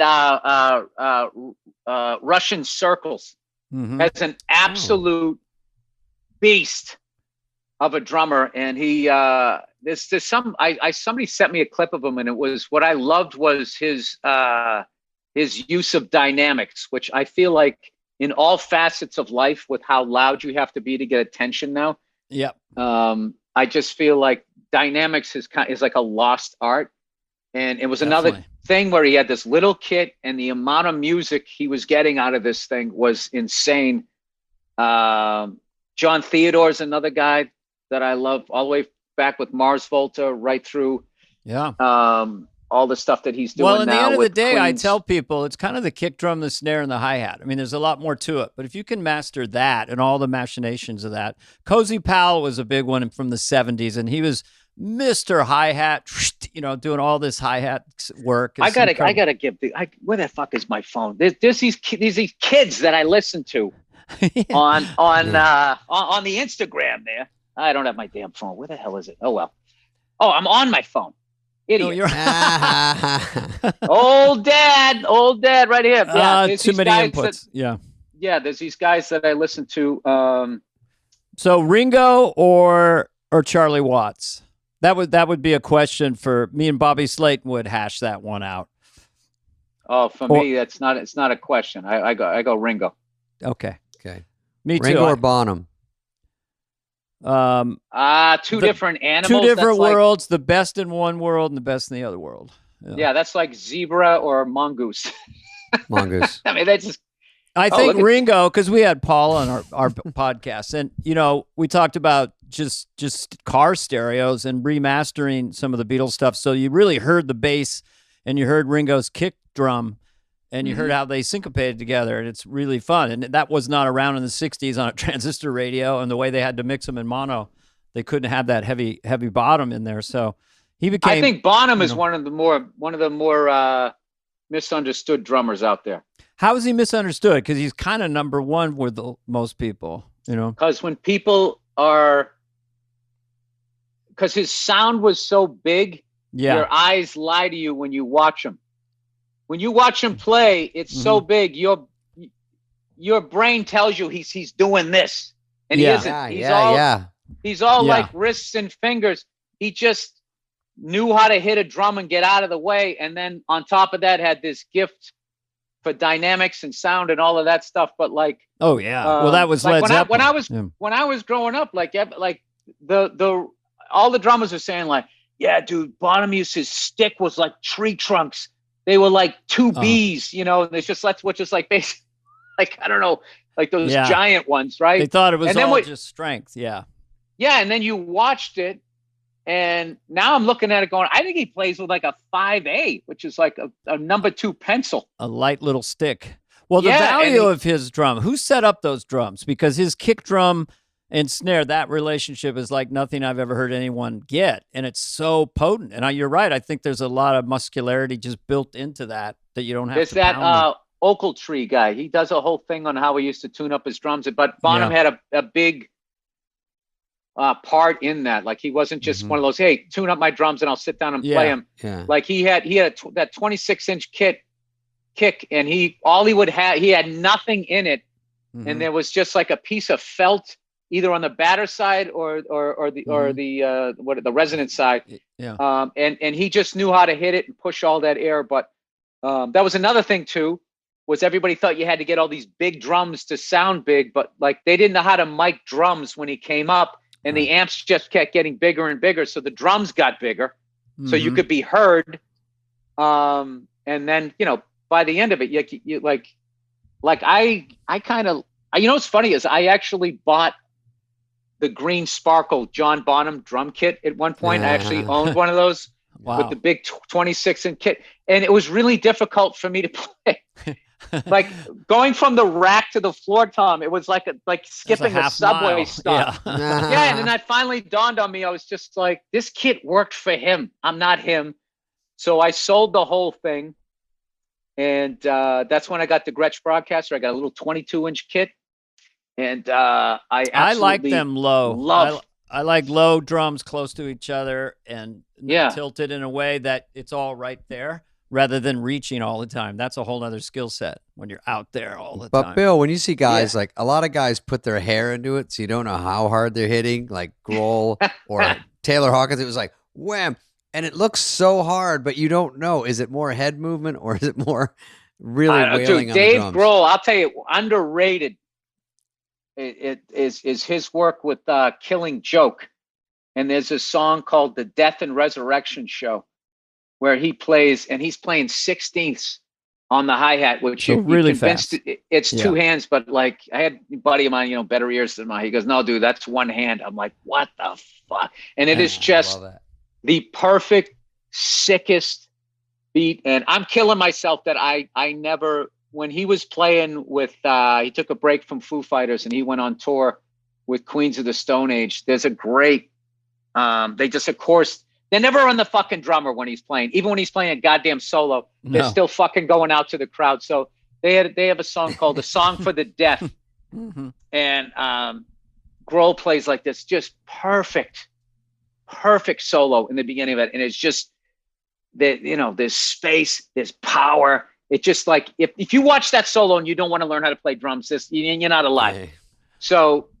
There's this great clip of him playing that. And I got to see him play when they were in, I saw him at the Wiltern when they were in Them Crooked Vultures, which was John Paul Jones from Led Zeppelin, Dave Grohl, and Josh Homme from Queens of the Stone Age. And then they had this hired gun to sort of do the Malcolm rhythm guitar when they went out on Mm-hmm. tour. And oh my God, that was one of the, I remember after their first song, my wife looked over at me and she was like, that guy's really good on drums. I'm like, yeah, that guy's, I think that guy might have a future.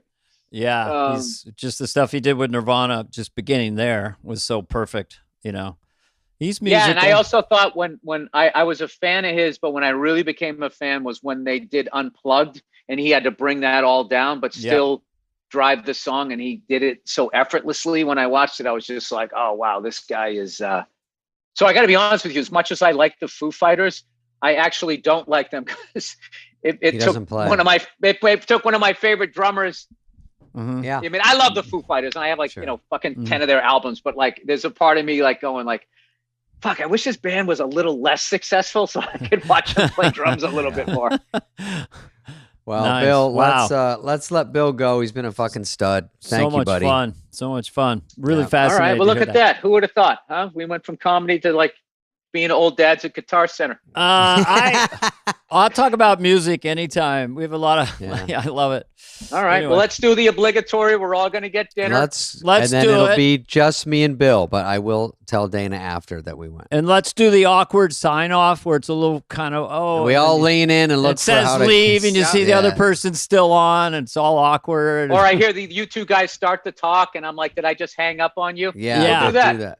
Let's do that. Well, I miss you, Bill, and I like you more than Dana does. Anyway, I gotta go. Okay, I'll talk to you. All right, fellow drummer. I felt I connected more with Dana. I'm sorry, Dave. It's over between you and me. Bye.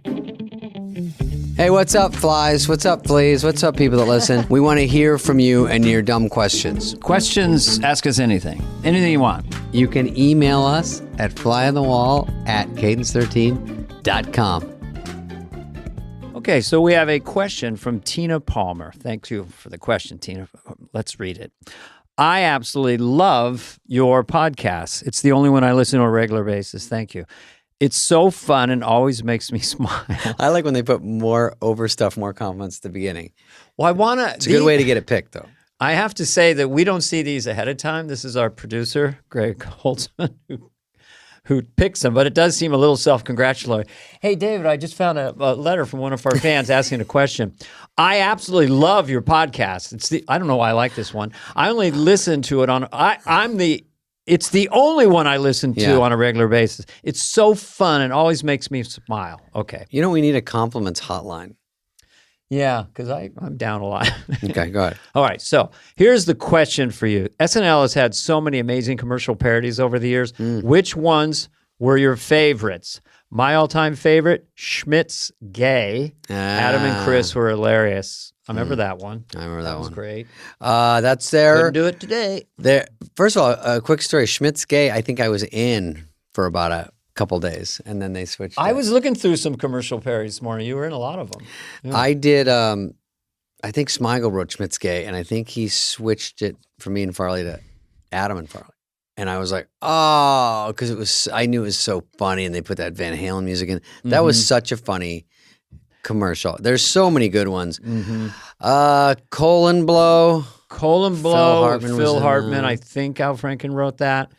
Was just something that stood out Really, in people's minds. People talked about that for a while. The Bad Idea Jeans was one that I still hear about. I didn't write it. You were in that one, Yeah, I was right? in that yeah, one. that was funny. I saw Great. that. Mom Jeans. Jeans are always funny. Mom Jeans, was it Tina Fey? It was Tina, That era? Maya, Yeah. Amy, Rachel. Just mom jeans, sort of high-waisted and puffy, kind of like giving off the vibe of business is closed here. Yeah, there's three-legged jeans, leg and a leg, three at last. By the way, the songs they come up with are so funny. Everything about those. What about the car that looked crappy, so you could a luxury car you could drive into a bad neighborhood? 'Cause the outside looks shitty. There's so about the many. car you can fuck. Remember that one? And it's so beautiful. And God, I can't think of. There's so many. There's Lovitz did one with Phil and others where it was a trap door in Neyland. Just a business guy who had a malfunctioning trap door. So sometimes you'd go in it and you had to climb out or it would launch you, you know.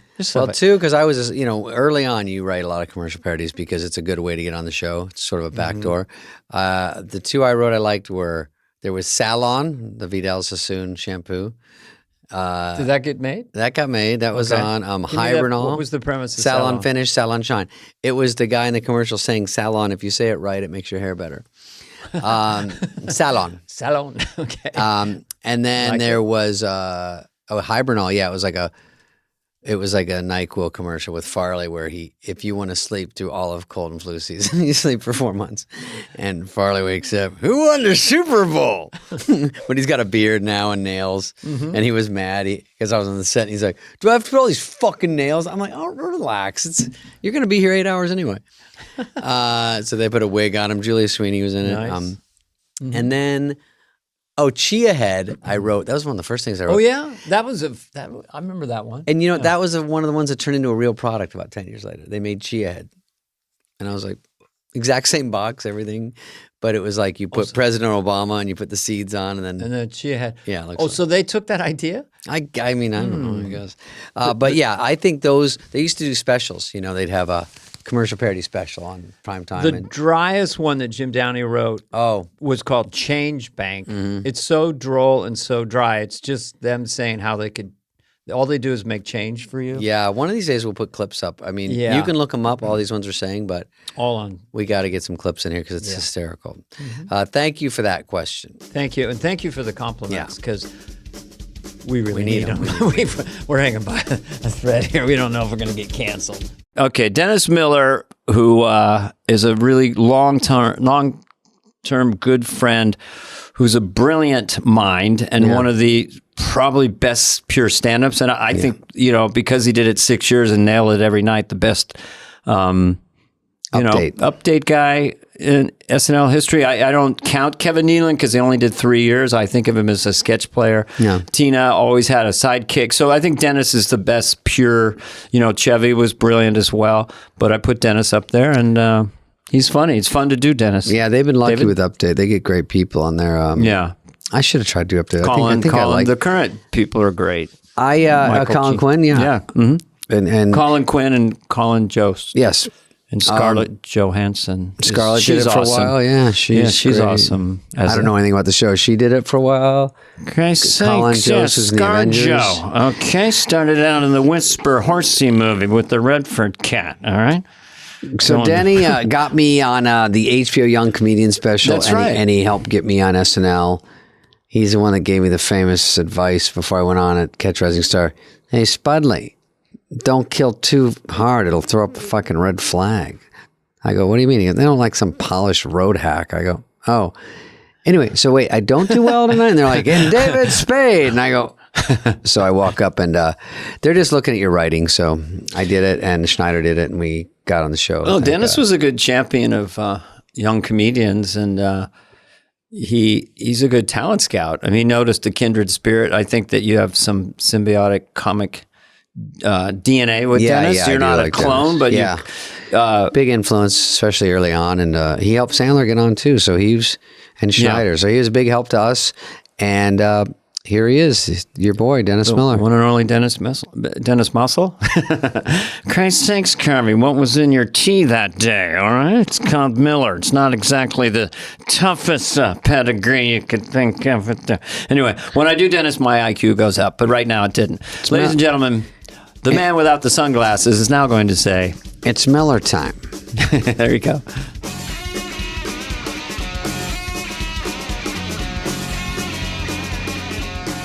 Our guest today, this is the only official thing we say. Dave's always on the verge of splitting.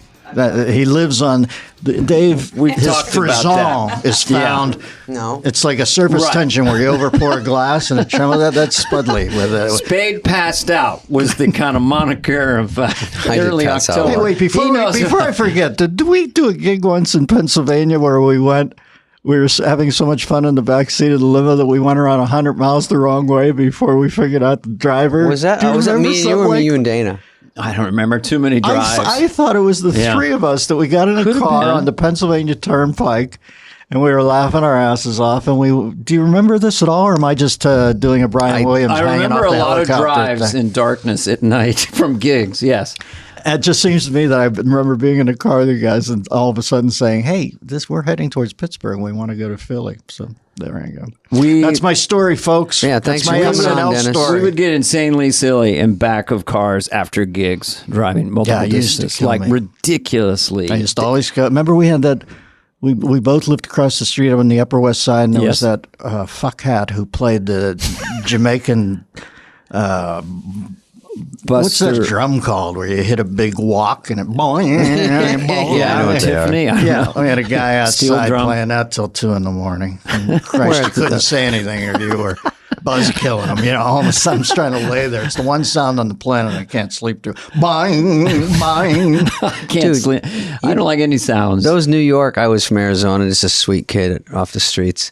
And then my first apartment in New York. You guys are at the Bromley, the fucking nicest place in the world. Bromley. Wasn't Dennis? Is that your pad? $2,000 a month. Weren't you at the Bromley? I was across the street on Edgar Allan Poe Street. I bought a place, actually. I remember that place. Yeah, how nice. pretty nice. Yeah. I had these pipes, in the middle of the night. They're full of steam, so they go kang, kang. It's like somebody's hitting with a steel pole.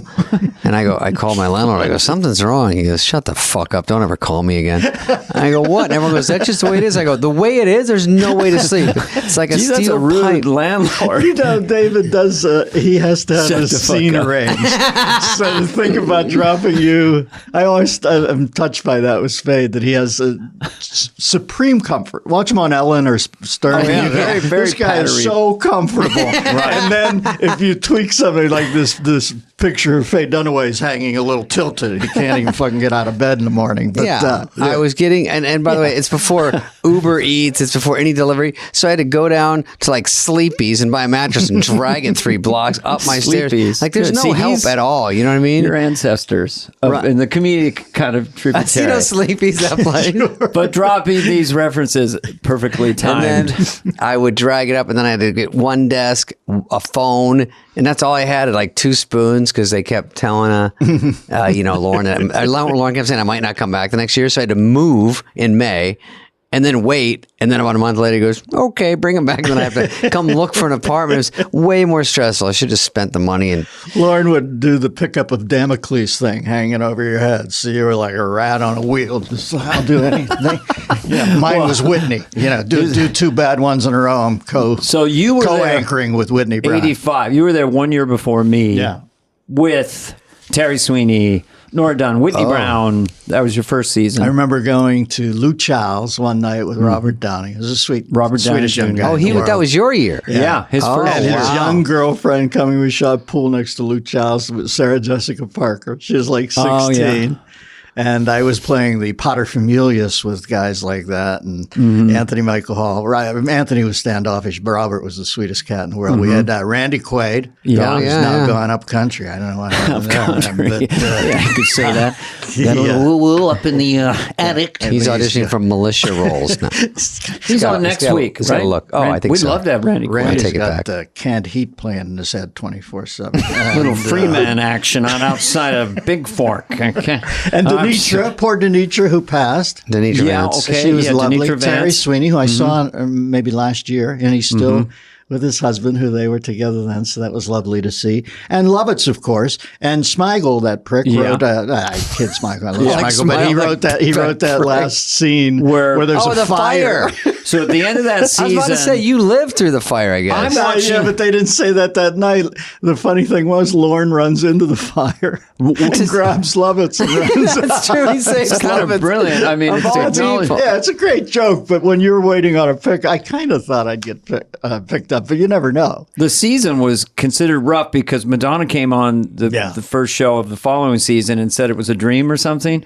Oh, like the last season. right. But you survived it and thrived from And it. Nora, and Whitney. and John. And John. But John was the biggest hit. John was the You know what I knew star that in John the was a world. genius was we're flying in to do our auditions, and they put us all on this L-1011 out of LAX. You remember that plane that had 2 on the outside, 2 on the inside, Yeah, then they were 5? a little shaky. It's like huge. you're flying in choir practice. Yeah. So I'm in the middle, and I'm sitting next to Lovitz. And when you first meet John, he's so childlike. He's like elfin. And we're flying in, and when I get uptight, I get so sardonic that I kind of drive people away as I look back. Stress. And then later in our relationship, I get gushy about how much I love him, but up front, until I form bonds, I'm so uptight that I kind of get not sour, but just a little quiet. So anyway, Lovitz is going on and all. John, Jesus Christ, on the plane. Hi, Jesus Christ, say hi, pull his string. What's he talking about at this point? Is he on the show? You're going in to do the show? We're going into audition. To audition. And I say, so John, what do you do? And he said, I'm a comedic actor. I'm in the Groundlings.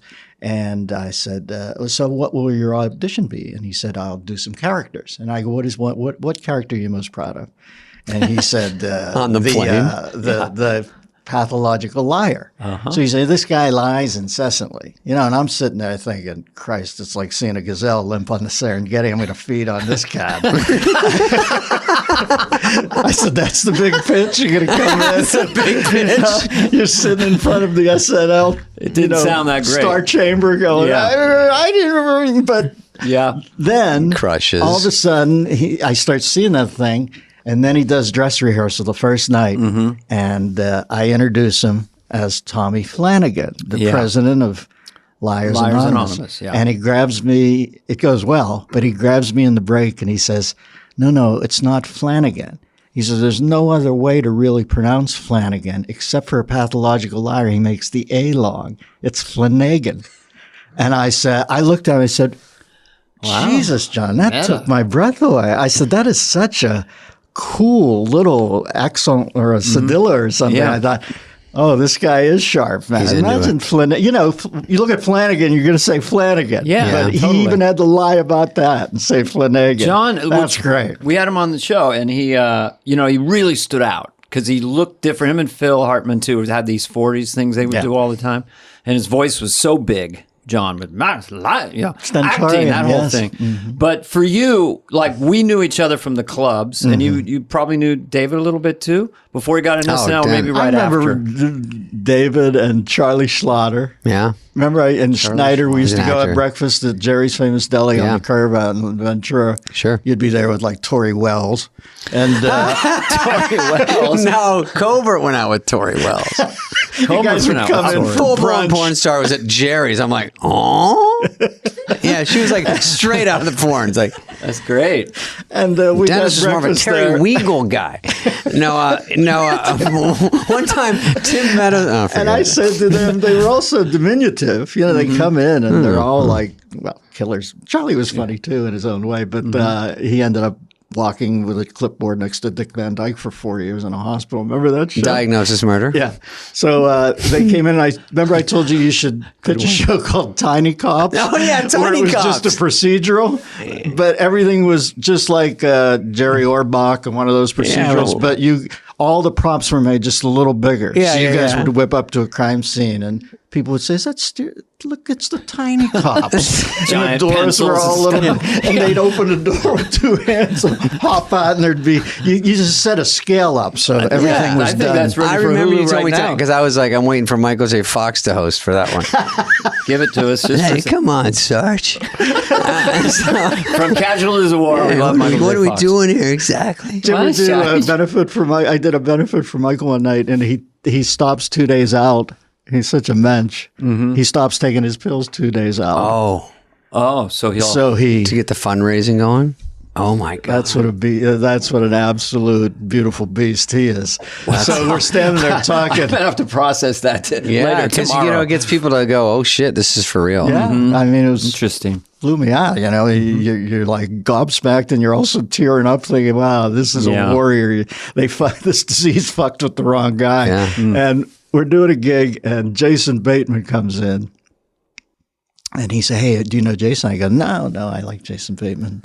But this was before Arrested Development. I just seen him in a few things. And he said, "Let's go say hi." So we go up. This is the first thing Jason Bateman ever. I'm sorry, this is an SNL, but I figure we're supposed to do stories. Doesn't matter, yeah. So he goes, Jason Dennis Miller. And Bateman looks at me. The first utterance is, "Hey, what's it like to be with both Teen Wolves?" People don't know that Michael J. Fox was Teen Wolf and then Jason Bateman was Teen Wolf. Jason took Teen Wolf. I forgot he did Teen Jeez, Wolf. great. I was just laughing out of And I courtesy. can't I didn't say even get Wolf's the right reference. because we're from Pittsburgh. So they both did Teen They Wolf. both did Teen Wolf. And that's the first thing. Whenever I'm watching funny. Ozark now and it gets really weird, I think of him and go, "Hey, what's it like to be with He both is He's funny. the Teen Wolf guy. I remember when you got on SNL because we did some club dates. In fact, it's an interesting story that I was playing the San Jose Improv. I think I was headlining it, Yeah. and then Dennis Miller. I said, "Who? Dennis Miller? What?"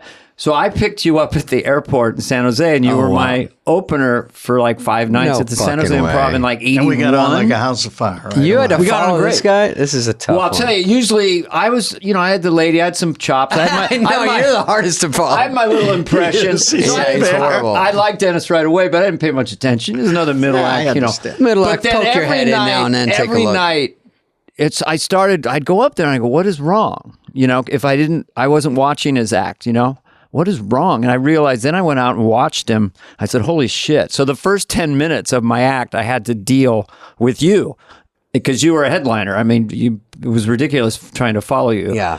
But what struck me is when you got on SNL and then we were hanging out and stuff, you were telling me how emotionally trying it was being on that show. And it kind of scared the shit out of me. And then I got on the next year. It's weird, but I remember you just going, honest to God, It's Carvey, life is on the the way you griddle, stuck. man. It's, Yeah. All of a sudden, you get the keys to the kingdom, and you realize that they don't even have to come up from the desk and ask for the key. They can just do that electronic cancellation where it doesn't work in the door anymore. It's right, yeah. It's pretty fraught. Yeah. But you know what? I was such a wuss then. I'm glad I got it. It gave me rhino skin. I don't know about you. Isn't that one of the best gifts SNL gave I like you? rhino skin. It made me tougher for everything else in showbiz. everything. Everyone who's talked about it says that you can do anything after that, whatever you want to try to do. But also, I was telling Dana, like, I come in, Dennis was my favorite comic. I didn't know Dana as well, so I wouldn't say you weren't my favorite comic, but I knew Dennis and of his stuff. And then I got to open for him, I think, at Caroline's Seaport. And great working with you, and you said nice things about a couple of my jokes, some like Kaja Gugu jokes or something. And then I had a pretty good act back Now, then. come on. What Because is my that? wife's in the video. Oh, okay. shut the fuck. I didn't know That's that. Carolyn and Carolyn. Too Shy. Yeah. Two, shot a shot. You know what my joke was? It was pretty clever. I said, I told my guy, I did a Police Academy movie, and I told my tax accountant, and I go, so I made no money, and then I made a lot of money, and then I made no money again. I go, is there something we can do? He goes, oh, the Kaja Gugu proposal of 1982?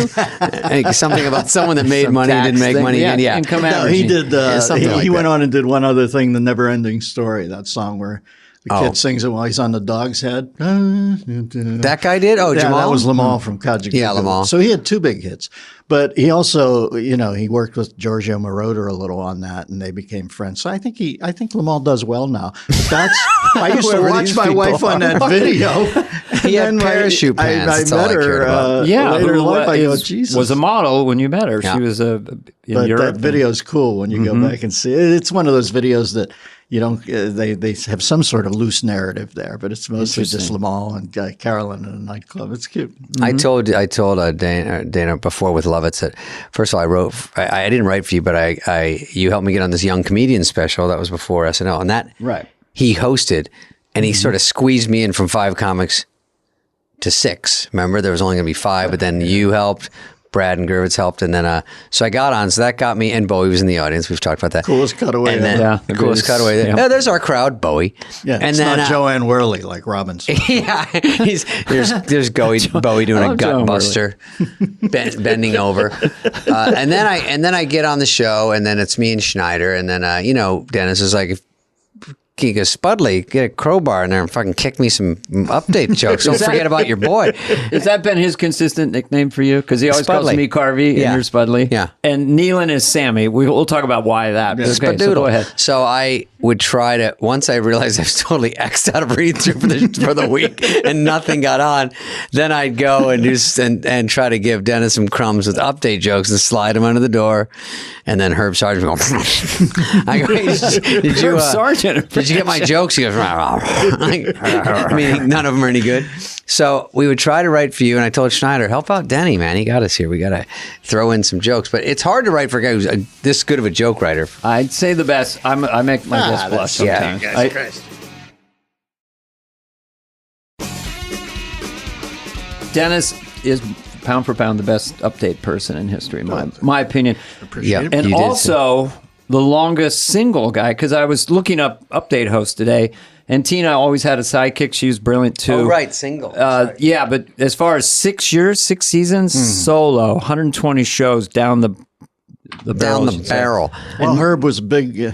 Listen, Herb, you remember Herb's office was like the Louvre of Saturday Night Live, the Smithsonian. Yeah. He had everything. He knew and I everything. would go in there. I couldn't really write till around Friday at 4:00. I'd get scared. And then I'd that made you write. You know, when I got scared, I thought, you fuck this up, you're going to be back in a club in Baltimore, man. You know what I mean? It's like, get your head together. Don't be whiny. And right after I would have that moment, I could write like a beast for the next 8 hours. And Herb would sit there and tape everything and write it down. And he took an X-Acto knife and he'd cut out articles and hold them up, and I'd just flash on the article. Yeah, that's your brilliance. You riff about it. Yeah. And he had I remember we were Belushi's beers. Because Herb had every piece of accoutrement, and to feel inspired. Not that I was I'm not saying anything like John Belushi, but you could sit there and put the shark on, the land shark, or you could put the beers on. And I know that sounds funny, but it did remind me I was on Saturday Night Live. You better bust your ass here and kill, man, because it was.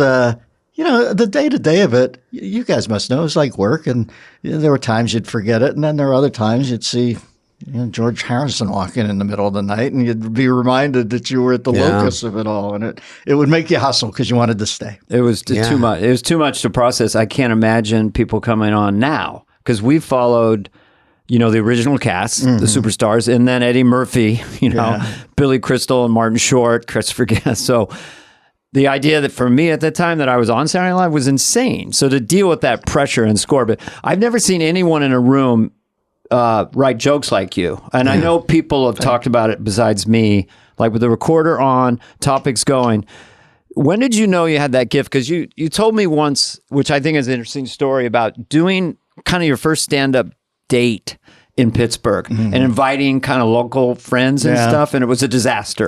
But where did you get the idea that maybe I got something? Was you like as a kid or just around? Or when I started, and by the way, I want to say that that night, you never know about people, do you? You're talking about when people like jokes on this thing, but when you're sincere. Yeah. I remember there was this sun god quarterback for our football team. And he was the first guy to have a sun god Super B 440, he had a muscle super car. Stud, he managed a rusty scupper. His name was Mike Menegazzi. Roger Varwig. Yeah. You had one? We had one. Super stud. Yeah. And I just ate it in front of 150 high school friends. And it's rough in a weird way because you're so, you're so like an emotional hemophiliac then about people approving of you.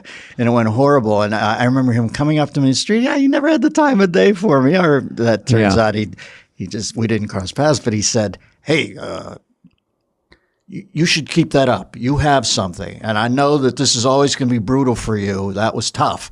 He said, but you have a funny sense of humor. You should keep it up. And he walked away. Wow. And I remember thinking, after that, I got so much less neurotic about it. I remember thinking, nobody has put a gun to your head to get into this. No. You could have been in Vietnam. You could have drew, I drew a number where Charlie had to be bungee jumping off the St. Louis Arch for me to see any action. But you could draw that number where you're, all of a sudden you're with the Bubba Gump kid in a marsh somewhere outside Vietnam draft. Yeah.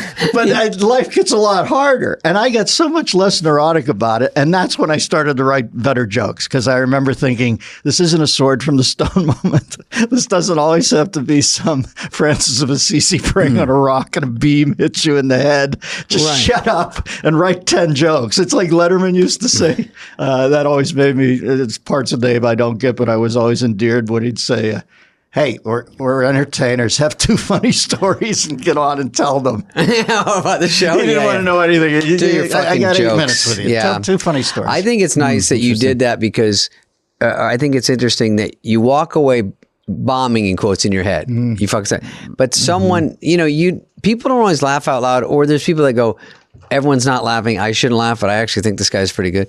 And have someone out of the blue that's influential like that, especially at high school. Well, when he died early, and somebody, you're on a list with your fellow graduates, and they said Someone who's says passed, and he died pretty early. And I must admit, as little as I knew him, that made me so sad. It's like I a just stab. thought, You hear that and you go, oh, wow. Is that weird? What's happening to us? I'm 68. Carv, you might? Are you a little younger? Or I'm a little younger, but not by much. Spudley, what are you? 41.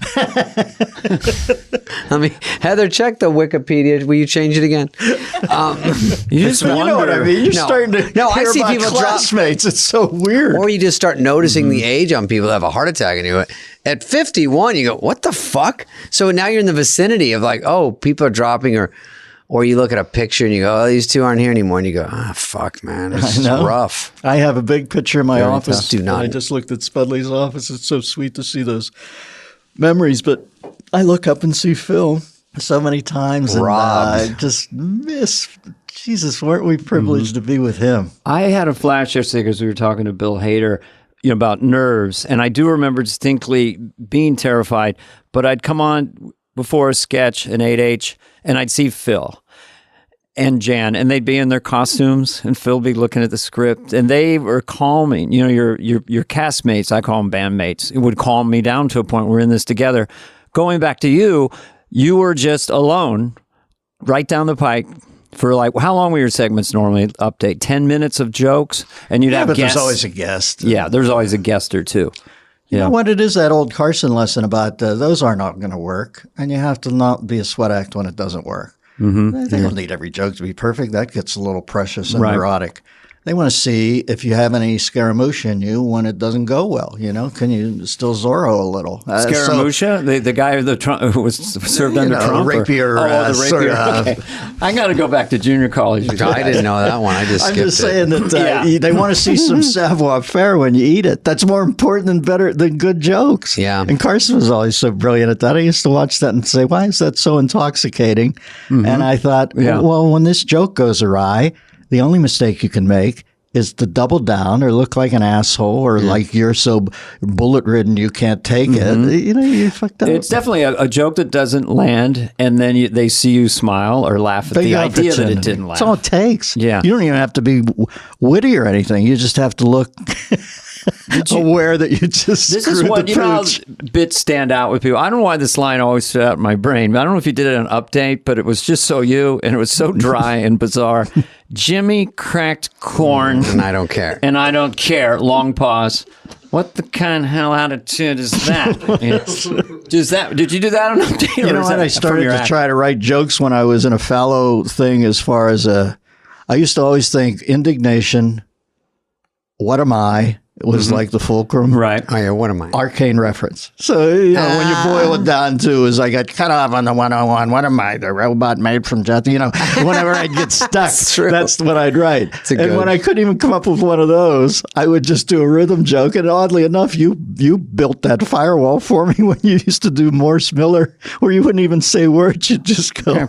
Well, yeah. I mean, your attitude that's what that joke was. Yeah, just that's a rhythm. Car. What am I, Glico? And then you say things where I go, I think you said Vinny once. Leichnick from the Detroit Lions here?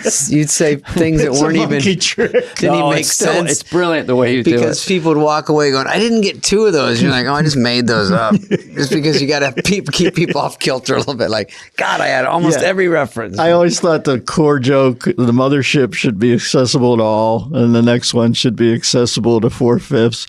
The third one in should be the other fifth. and the fourth one they shouldn't get. That's where the garbo is.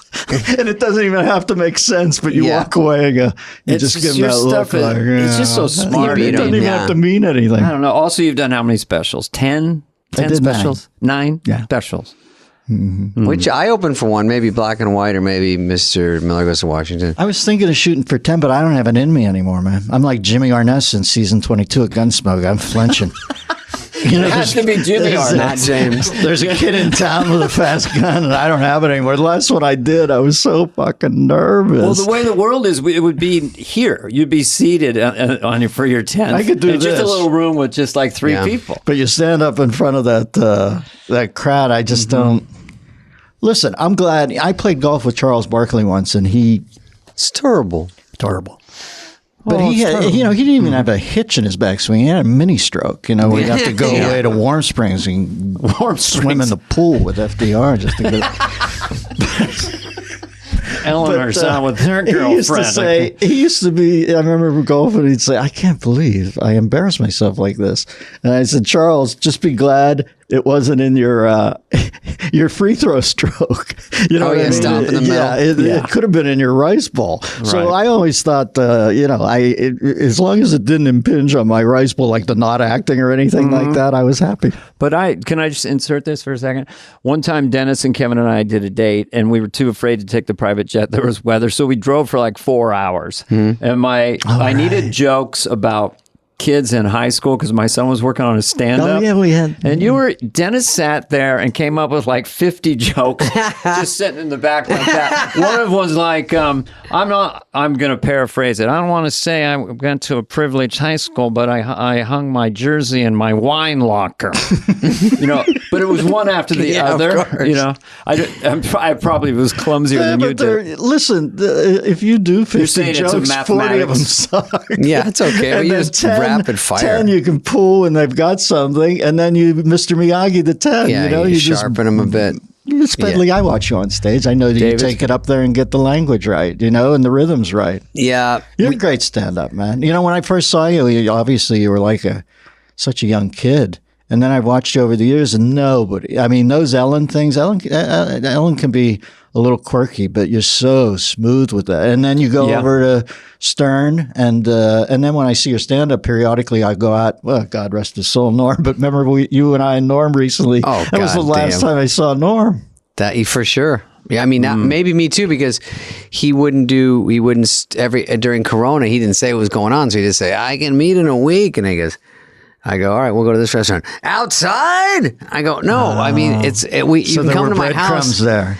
But we did this fucking gig, me and Dennis in Oklahoma. You guys played that big giant casino in Oklahoma? Yeah, right up an hour south of TriStar. Yeah. I think it's Do we TriStar. take a plane or something? Yeah, all of us together? We just laughed. So can you imagine us three idiots? Oh, yeah, you guys took, Norm, I remember you guys talking about this. So listen, I had a headache, Dennis, so my neck was all fucked up as per usual. So we're driving over there, and Norm goes, do you want anything? And he's clutching like a falcon. He's got like some prescription bottle. I go, oh, I think I'm all right. And he goes, do you want fentanyl? I go, fentanyl? And That's very Norm. I go, isn't that the one everyone ODs on? He goes, yeah, but you just dose. You don't overdose. I go, oh, okay. I remember that kind of makes sense. Was he kidding, or I don't was know. it real? That's the. You can't tell with Norm was like Andy Kaufman if he could have written jokes. It wasn't all. Unless I loved Andy, but it was theater pieces. Norm was like that. Yeah, but he had such weirdo with agile. jokes. Yeah. The first time I heard about Norm was I was doing HBO. No, I had a talk show that was syndicated. Oh, yeah. And somebody said that there was a new kid from Canada, and they had glimpsed him at the Improv. And I said, well, he said, his name's Norm Macdonald. I think it was Eddie Feldman told me this. And I said, well, tell me, what's he like? And he said, I just remember one joke. Remember he used to do that great joke about, I feel sorry for the homeless guy, but I really feel sorry for the homeless guy's dog, because the dog's thinking, this is the longest fucking walk. I mean, do we go in anywhere? Because I could do this on my own. I laughed so hard at that joke. Yeah, that's one of his best ones. I say, well, see if he wants a gig if he's new in town. So they call Norm, and you know how they always say, put together a packet.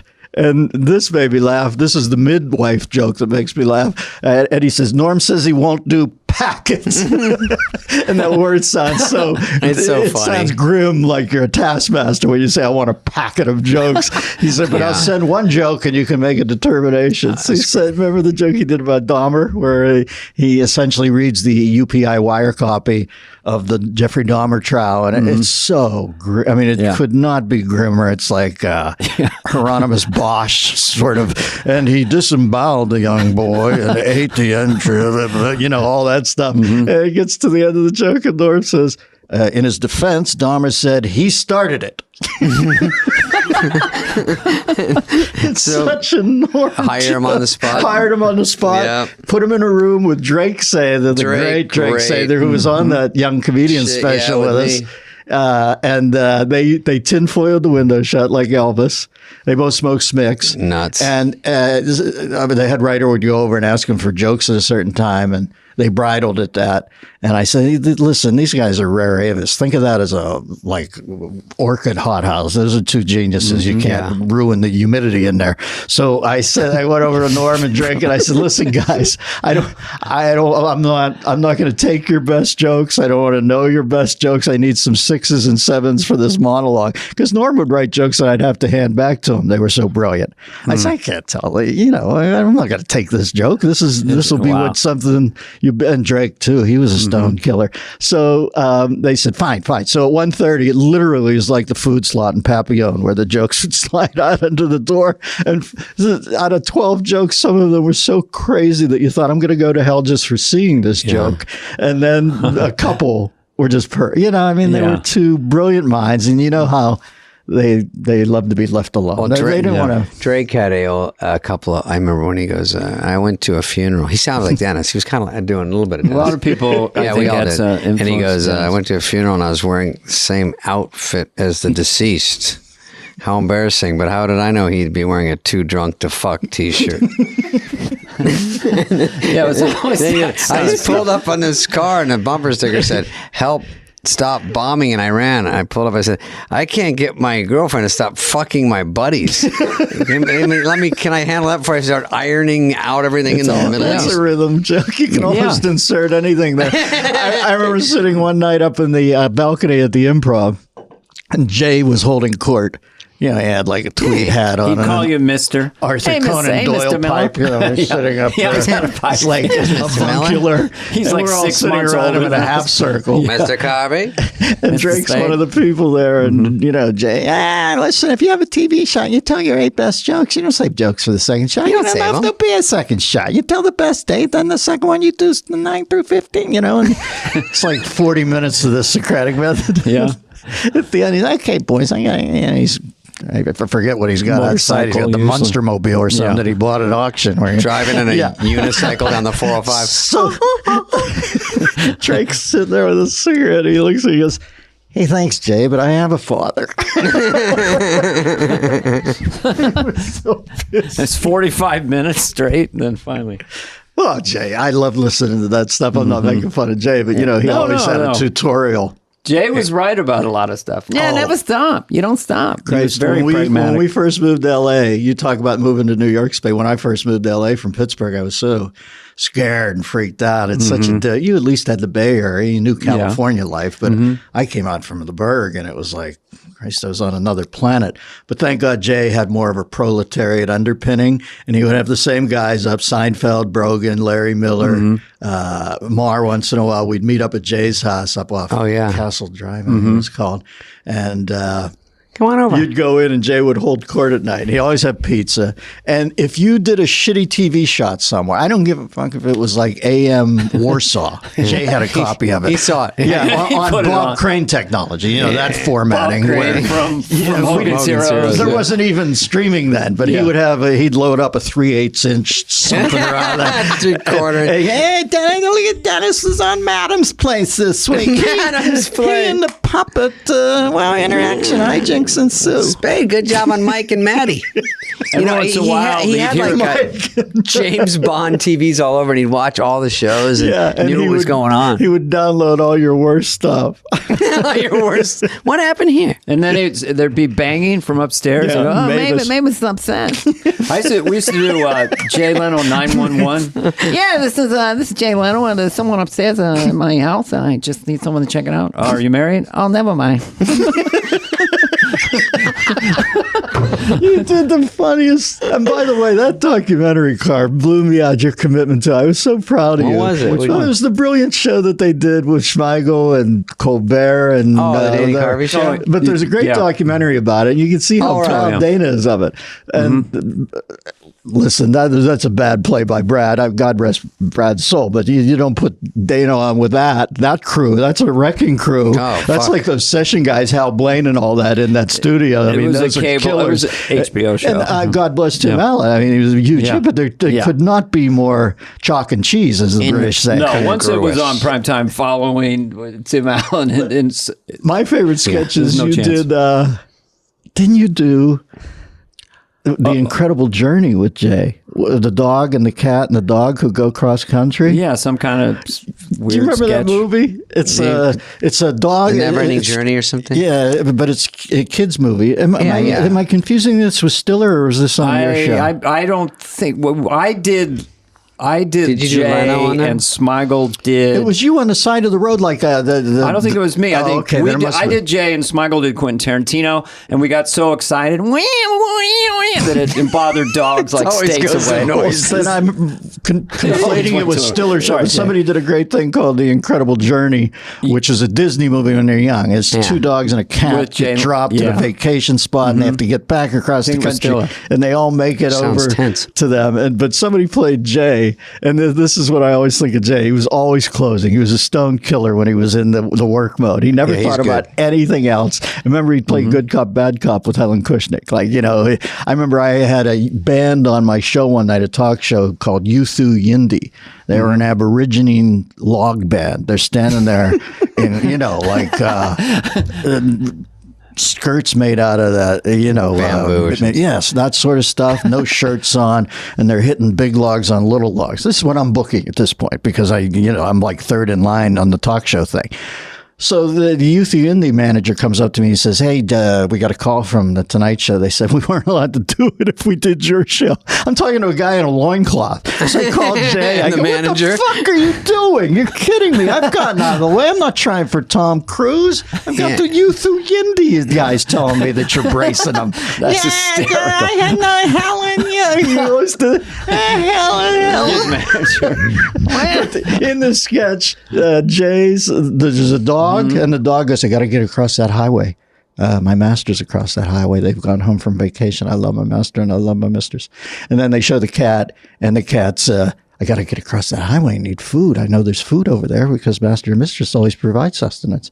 And then the third creature is no longer a dog. It's Leno. And he's got that shitty crinkle cut tie on and a stand-up coat. And he's like, we could bump Trisha Yearwood, and we could... It was all about the Tonight Show. The other two were thinking about getting back. His every thought was, then Harry Connick can come in for the Christmas show. Yeah.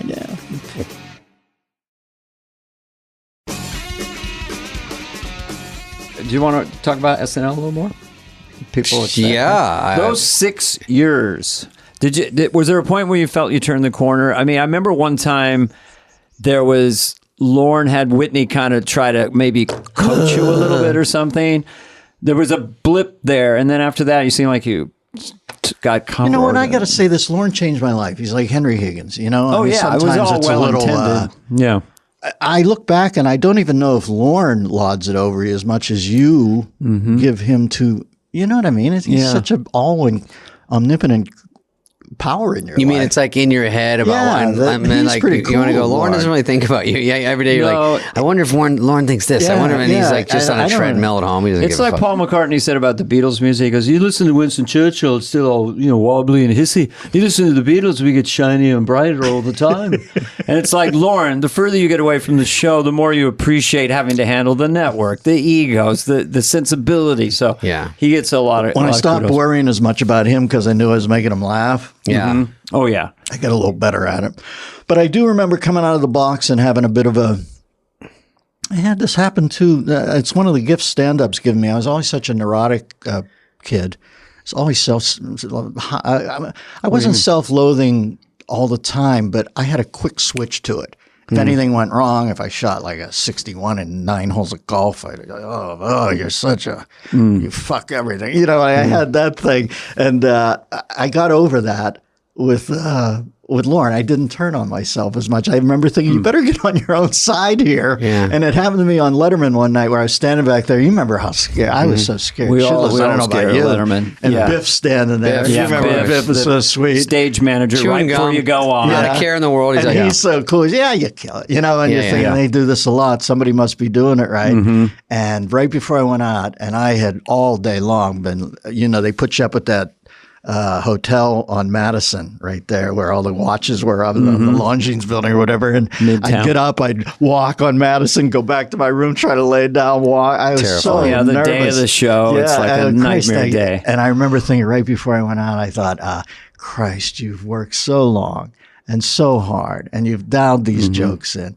And there was the hectoring voice. You're not going to do this well. You're not going to do it. And I just said, it was like a big moment in my life, all that therapy pain. I was just shut the fuck up right now. Yeah. You can start hectoring me again in around 8 minutes, but I got to go lay waste to this, or my life is going to be all your neurosis, and I'm not even going to have scored. Yeah. And I put it aside. It was a pretty powerful thing. And I got to that point at SNL where you just thought, Christ, I can't go into this every week thinking it's the end of the world as we know it. Well, I always felt like I had to kill, because I auditioned for SNL twice. It didn't go well. I followed Kennison. So when I got on the show or I went on Letterman or anything, I could say maybe I was pushing too much or so theatrical or whatever. But I felt like if I didn't kill, there's no more job. Like I'm out. And I felt that way all the way through SNL. Just had to kill. You're the best. Kill. You're the best performer that's ever been on there. And listen, Wait, let's hold it. Is it recording? It's Sorry. recording. No. I mean, there's some geniuses on there, but your mixture of a proletariat ethic, your ear, and Christ, a world-class sense of humor. Carvey has that ear, and for rhythms, it's amazing. And then you mix in the fact he can write great jokes, and then you mix in the fact that he's dogged. I remember he used to come up with the old man character. Grumpy old man. Which is sweet, but Yeah. it's not sketched out all that much. It's about the No, it's rhythms one and the rhythm, yeah. And I used to hit you on the leg right before we went on, and I'd say, "This is going to so fucking die." And you watch this, I'm going to destroy these people. I don't know. And you would get up there, It's the way I don't like things now compared to the way they think they used to be. David wrote a joke for me once for that. Oh, I did, yeah. Yeah. I don't like these latex condoms. In my day, you had a rabbit skin. You tied it around your yoinker, whatever. With a bungee cord. With a bungee cord. You use the same one over and over again. And that's the way we liked it. We loved it. Well, that was a dry joke. I'll do this one because I like this one. I wore. What? Sorry, I forgot it. Wait a minute. Here's the element: flame retardant sleepwear. Yeah. But something about I go to bed smoke. You go to bed smoking. You wake up gulfed in flames, and that's the way it was. You liked it. Look at me. I'm on fire. I'm a burning corpse, and I love it. I love it. It's so hard to go back. Yeah, I used to wrench that chamois, and I would just sit there and marvel at that and think, this motherfucker, you're going to have to carry him out because he's going to go till that moment. Yeah, I tried too hard. I don't know. Fuck no. That's the show that works. When I saw you against Carmen Basilio at 148 in the Garden, you were beautiful. Now, is that a real boxer? I think there was a cat Okay, it named sounds Carmen Bat Basilio. One time I was Uniform. golfing with Dennis. We did a gig in Palm Springs. This is probably when I was on SNL. We drove all the way out there. And we had to stay the night. We had to do a gig and stay there. So we golf. And Dennis gets mad right away because he's not not planned perfectly. So I go, I get out I go, hey, where's the green? He goes, Spudley, you don't have to worry about the green for another 12 fucking shots. Just hit it. And so I say it to my friends all the time when they ask me where the green is. Steal Denny's jokes. Denny, you worked at Point Park's recreation room. You ran the air hockey. I did. I was the commissioner of the air hockey league. Do you remember the night from? No, there's Spade's beauty. He's good. He lays that down and then gets off it because he knows how insignificant. I used to do that joke where what happened if I would do a joke about impressionists where I'd go, what happened if Ben Gazzara worked at a TCBY? Yeah. I think it would go something like this. Yeah. I'd turn around and then I'd turn back out. No, I'm not going to fucking do that. All right, I just wanted to get right up to the precipice and pivot and jete back to Coolsville. Oh, that's right. And then that joke caught on the indifference. And what you just did there is so funny because the fact is, folks, I was the commissioner of an air hockey league and Spade lays that down and then moves away because he knows how uninteresting that is. I just like the noise of air hockey. He's got a little Michael Winslow in him, David. No. The ultimate compliment. Little sound effects. The ultimate. Can you do Couillet's? Oh, I'm sorry. Is that a water drop? Wait, do the little quiet bird. Wow. What's the one the British guy does? Have you seen that, Rob? He does the voice. So the little man voice. It's just too freaky. Have you ever seen that? Crazy. You gotta watch it on YouTube after. I'll be anybody but Michael Winslow, so give me that guy. Why? I just meant sound effects. Remember Jimmy Allen used to work with a cat named Jimmy Allen, and he had a Ken Severa. They used to do impressions. Mm-hmm. And then Ken Severa broke up and went back into the business world, and Jimmy Allen got Alex. He was a Mexican kid. He was blind. And Jimmy was so sweet with him. He'd lead him up on stage, and they did that brilliant bit where they would go between train cars on the way to the next gig. And it would be, it reminds me of Winslow. Oh, you do noise? Yeah. And then they'd open the door to go between the train thing. And you remember they used to do that perfect volume up. And then you'd hear the door slide. They'd go back in. Now, I know it sounds simplistic, folks, but this thing was so real. If you shut your eyes, you just sat there. I can't believe. Winslow is amazing. Any of those noises are really just texture and a bit to make them throw you in there to make it sound more real. You're not a sound effects guy. I just do it, and I don't even know it half the time. All my friends at home used to do it when they tell stories, and then it just turned into it would just naturally be in funny. a bit. I do it. Yeah, but I came in late. It's just those things. Who has chops of your two sons, or do they have different chops, or what? Tell me about Tom and Dex. Tom is sort of he's a sci-fi fanatic. We're doing this scripted podcast. He's the idea guy. Mm-hmm. And I've heard a couple of their but you told me you're extrapolating them out, right? They were short, but you're going to make them longer? Yeah, we're really into it. I didn't realize it's like making the White Album. It's like showing Apocalypse Now to a blind man. Yeah, there's a lot of helicopters. They're really scary. They're coming in low, You got to explain everything. Yeah, so we had to learn the process. We started out and we had to redo it, and now I think we have a rhythm on it. So Tom's ideas and Dex is what? Dex does a lot of voices and writes.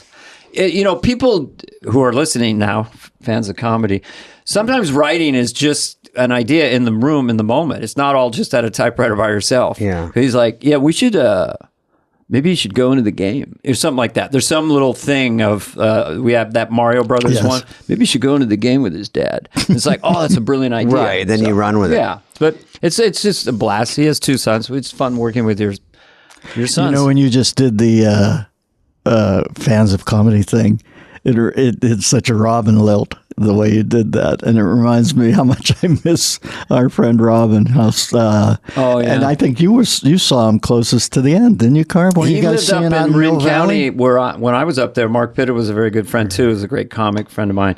But Robin was there a lot. I really got close to him. And we would go to that little theater up there, the Throckmorton Theater, on Tuesday nights in Marin County. It'd be packed, one of the best theaters in the country. And he would come in, and I really didn't understand him until then. You know how he'd call everyone boss, and he was so shy and deferential. Great boss. And I'd be doing a set, and he'd be off to the side going like this. He was so sweet and so vulnerable, and yet such a powerful performer that it's hard to reconcile those two things. But we finally hung out. I think I was just in awe of him for many years. But you finally just we hung out and talked about life and stuff, and then he went down to LA to do that half-hour sitcom, and that was the last time I saw him. Heart? Yeah.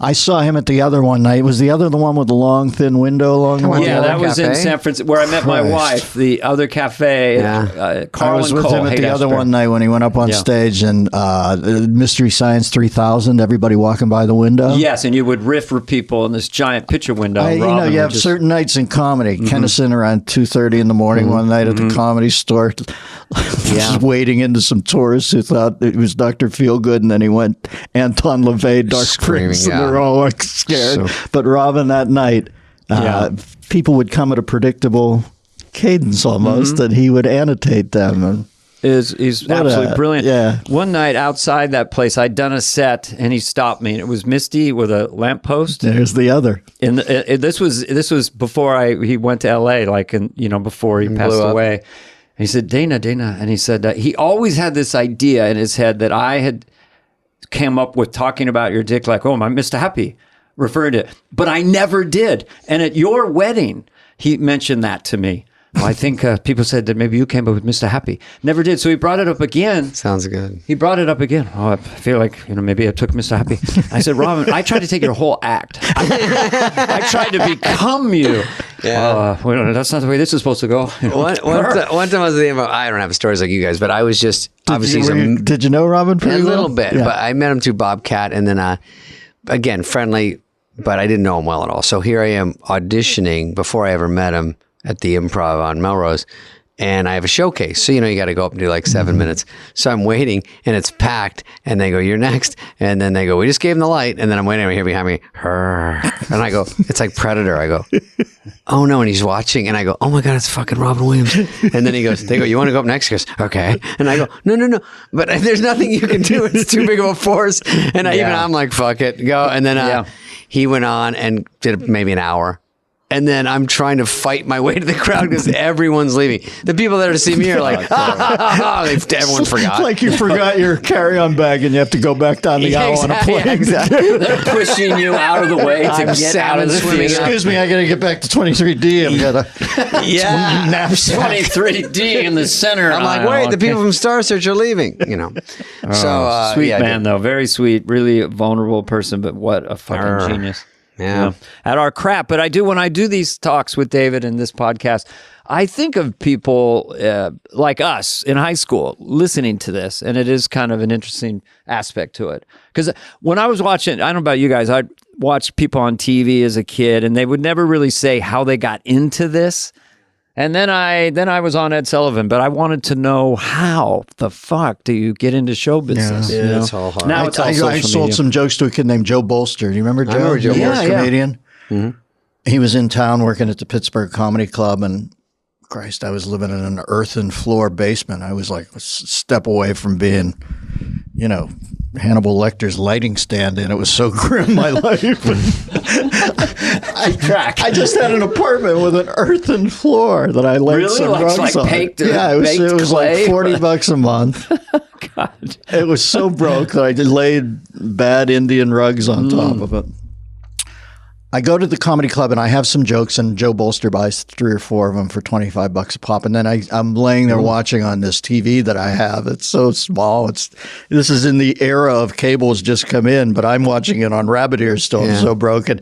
He does one of the jokes on the Tonight Show, and Carson laughs. It's Carson with an ascot on. That's how long ago it is. He's sitting there with it, and he hits the table, and I remember thinking, you know what? I'm not a natural entertainer, but I've got to become the conduit for this, or I'm going to fucking go crazy. How old were you at this point? 24. Oh, okay. And he told it, and that changed it for me. I then went out and started telling him my own, because I thought this is hard, jumping up here at a strip club or a jazz club and telling jokes. It's not as hard as laying there in an apartment with an earthen floor and an Indian rug on it, and watching somebody else make Johnny Carson laugh with something you thought of. You better get it together, brother. It also shows you're in the vicinity. You're like that. Just right there, you go, wait, I did one I thought of, and it's on TV, and I'm close enough to get it, so I'm not that far off. Yeah. It was a sitter at the net too. It was an easy one. Just Joe had just moved out from New York. Carson said, "How do you like L.A.?" He said, "Good. I get a part-time job during the day. I drive around during rush hour in my car and report on helicopter traffic." Just inverting. Right. But when I first moved to L.A., it was like all those. It was like Ray Liotta making spaghetti. There's all those helicopters in the sky. He thought, this is so crazy, and it just caught Carson. You know how it's listen. That's hardly a great joke, but it caught Carson's rhythm. You are a funny man. That is good stuff. Anyway. You are correct, sir. Gentlemen, one of my favorite things I've ever done. You are correct. But I remember we were at Comedy Magic Club like in 1981. Yeah. Still at the point of not knowing, is this going to be our life? Is this going to be our career? And I remember meeting, I don't know if we already worked, but I didn't know you that well. But you kind of said to me, I don't have any gigs. I got no gigs. I remember that really stood out. Like you were scared. I was a little shy. Yeah. And I couldn't force myself on people. Mm-hmm. But you didn't have any gigs. You were talking about you had no work. You mean you can't send that tape to the D'Annunzio brothers? No. When I was around 28 years old, I made $7,000 for the year. And I remember thinking, I better hang in here because I'm behind everybody now. And then shortly after that, it happened. Thank God for guys like Mike Lacey, who would give you a burger. We're talking about the Hermosa Beach Comedy Magic Club. I don't know if Mike's still affiliated with folks, but if you're in California, it was a show place. And God, it was a beacon in the night for lost comedians because we used to all go down there, sit in that back room. Dinner. Mike would feed you, and he was the sweetest guy in the world. And then he'd had animatronic dolls. He'd say, hey, I gave my Eddie Bracken doll a new belt loop, and you'd go out and go in the other room. He had comedian puppets and stuff. It was Comedy Magic. Do you remember following a magician? They'd always have a magician story about middle. following a magician, but then you'd go out. I remember one night I went down. He had that little marquee. I go down with Jimmy Alec. Do you remember the great Jimmy Alec? Yeah. And I'm the opener, and Jimmy's the headliner. This is when I first get to LA. Yeah. And the middle act. You remember Jimmy had the bad leg from childhood polio. Mm-hmm. The middle act's Marty Polio. If we pull up to the marquee, it's Jimmy Alec, Polio. Polio? That's just his name? Polio. That's just his name? Okay. He said, thank you very much for booking Can't me. you give me guy on the planet Earth who names the disease that took my leg in his trunk. Yeah, the guy with the speech impediment. What's your opener? Jimmy Tourette's is going to be on before you, okay? Marty Polio.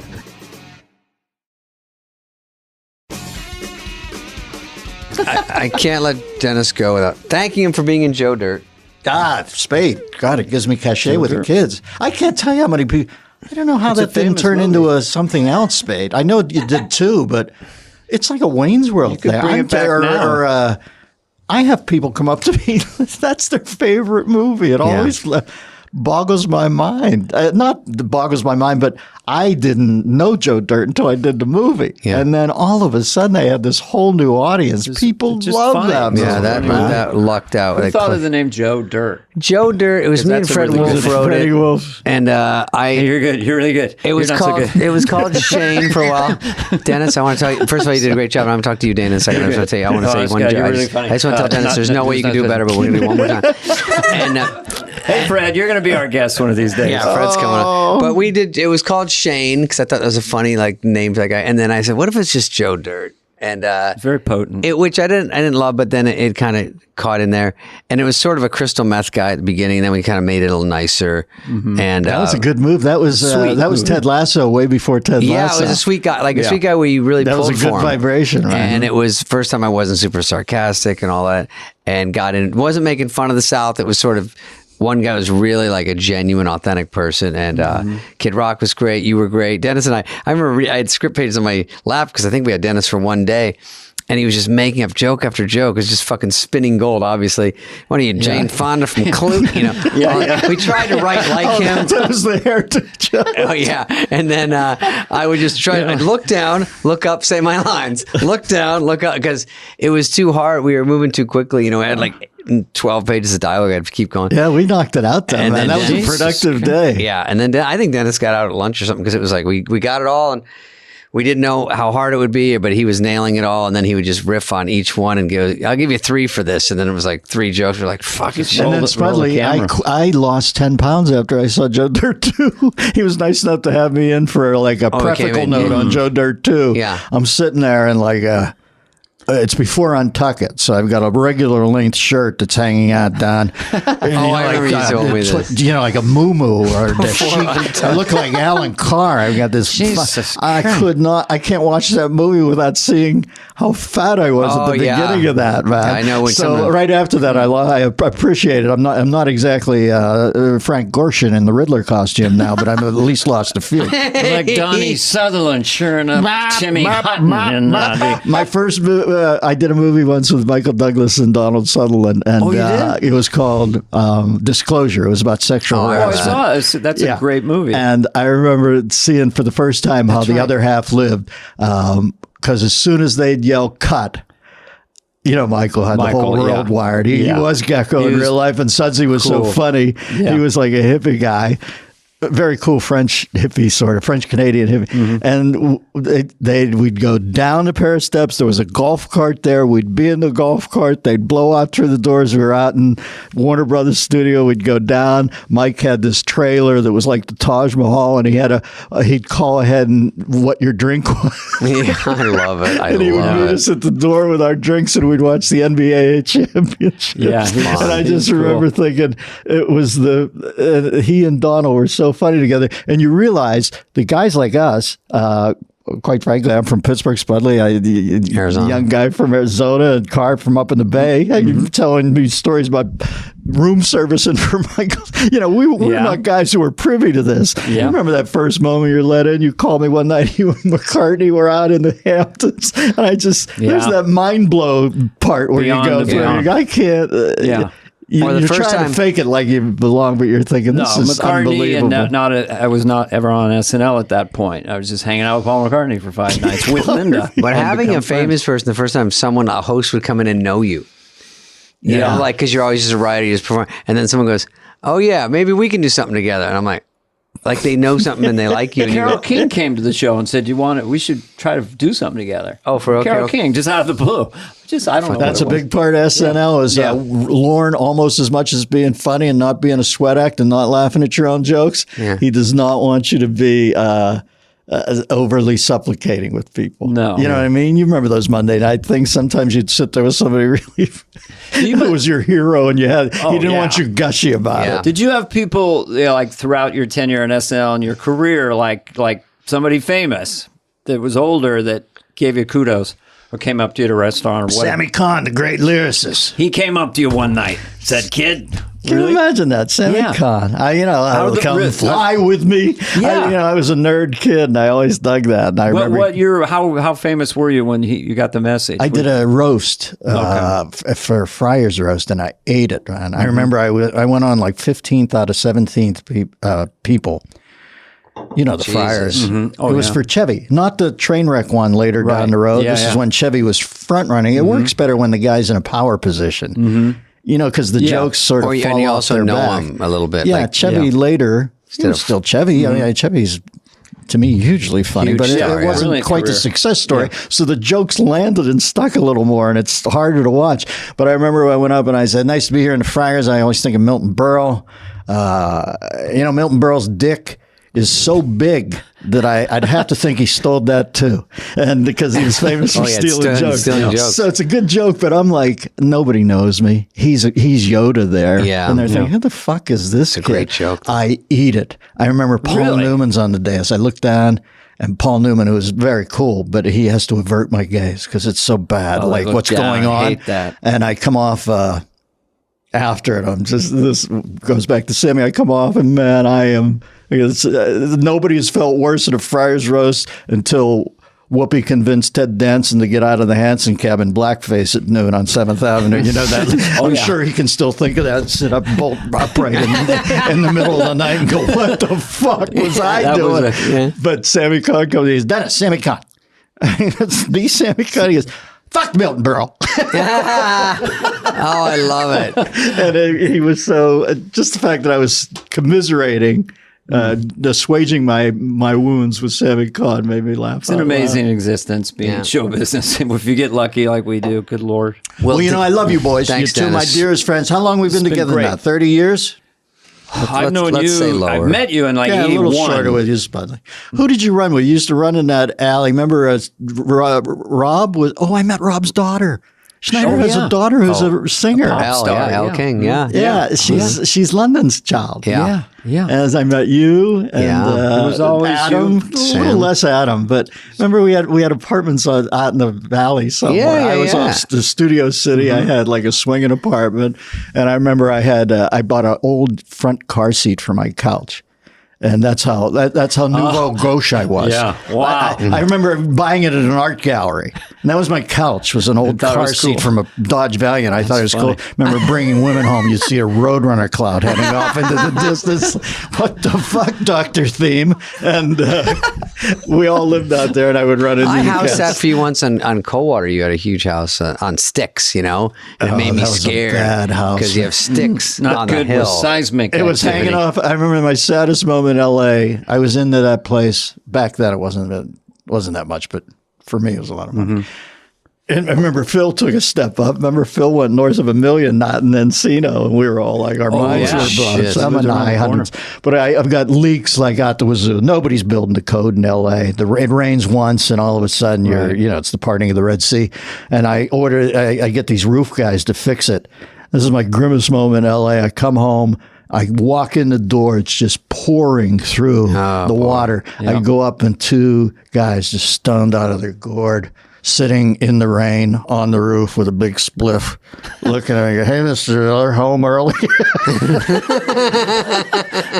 We were just going to lay down some time.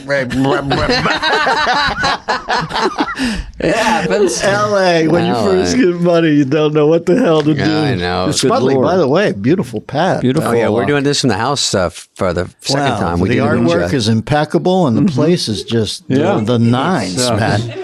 I'm happy for you. Spade was always so Basquiat. smart, and then we'll wrap. I'm sorry, but I love worries. talking I to you love guys. it. But when Spade took that show, I said, he's the smartest cat. Because everybody takes the thing where they're the center Right. of it, David was and from then SNL. you're the first guy they take out.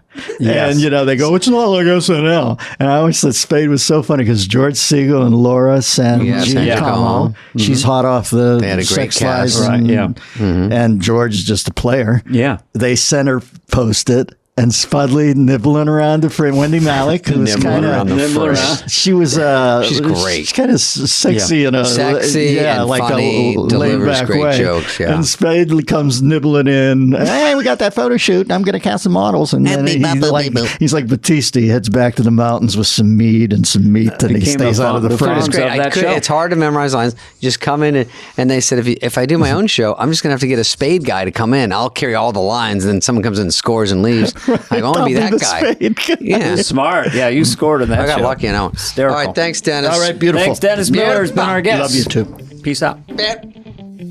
Hey, what's up, flies? What's up, fleas? What's up, people that listen? We want to hear from you and your dumb questions. Questions, ask us anything. Anything you want. You can email us at flyonthewall@cadence13.com.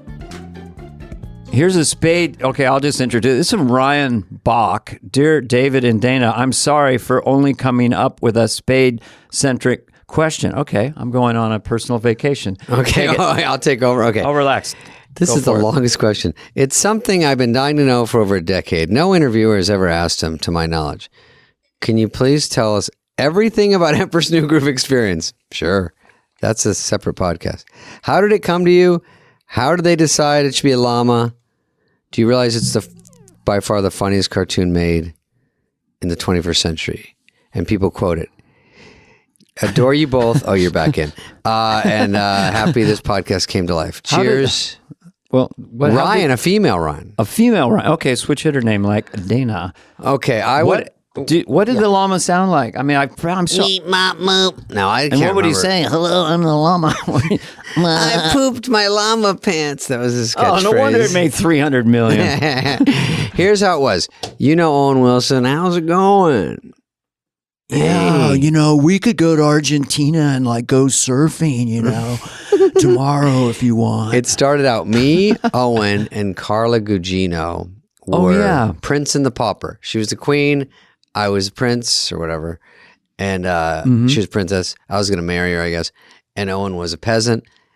And we were going to switch places. This is her basic story, right? So we did that for a year and a half. Jeez. And we did. And they said back then Disney, it was an honor. So I didn't get that much money. They go, it's an honor to be in it. And then Shrek comes along, and you get paid. Less of an honor. Yeah, less of an honor, and more of a that paycheck. was cha-ching. So I said, I was the last of the honors, and I did it. And I was doing Just Shoot Me, and I go over and do my voice at Disney, and I go, this is fun, but after a year, I'm like, I'm over it. So they would show you like stick figures and animatics, and then they showed it to Michael Eisner. As the story goes, and I could be lying, but this is what I heard.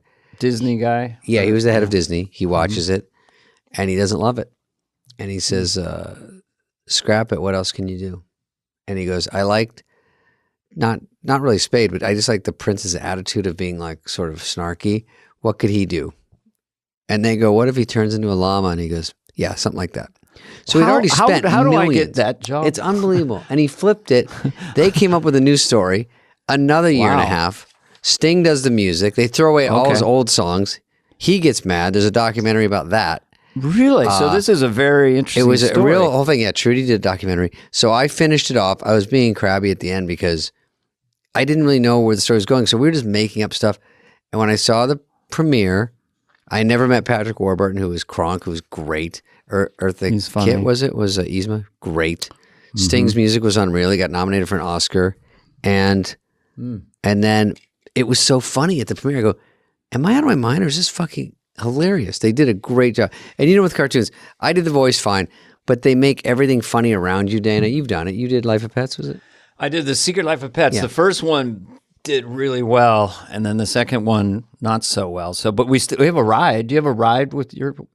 I mean, I think they're working on some. There's some, yeah, there's some drawings. Oh, and I'm some in a sketches whole big right now. giant ride. They say more people will see the ride and go on the ride than ever see any movie.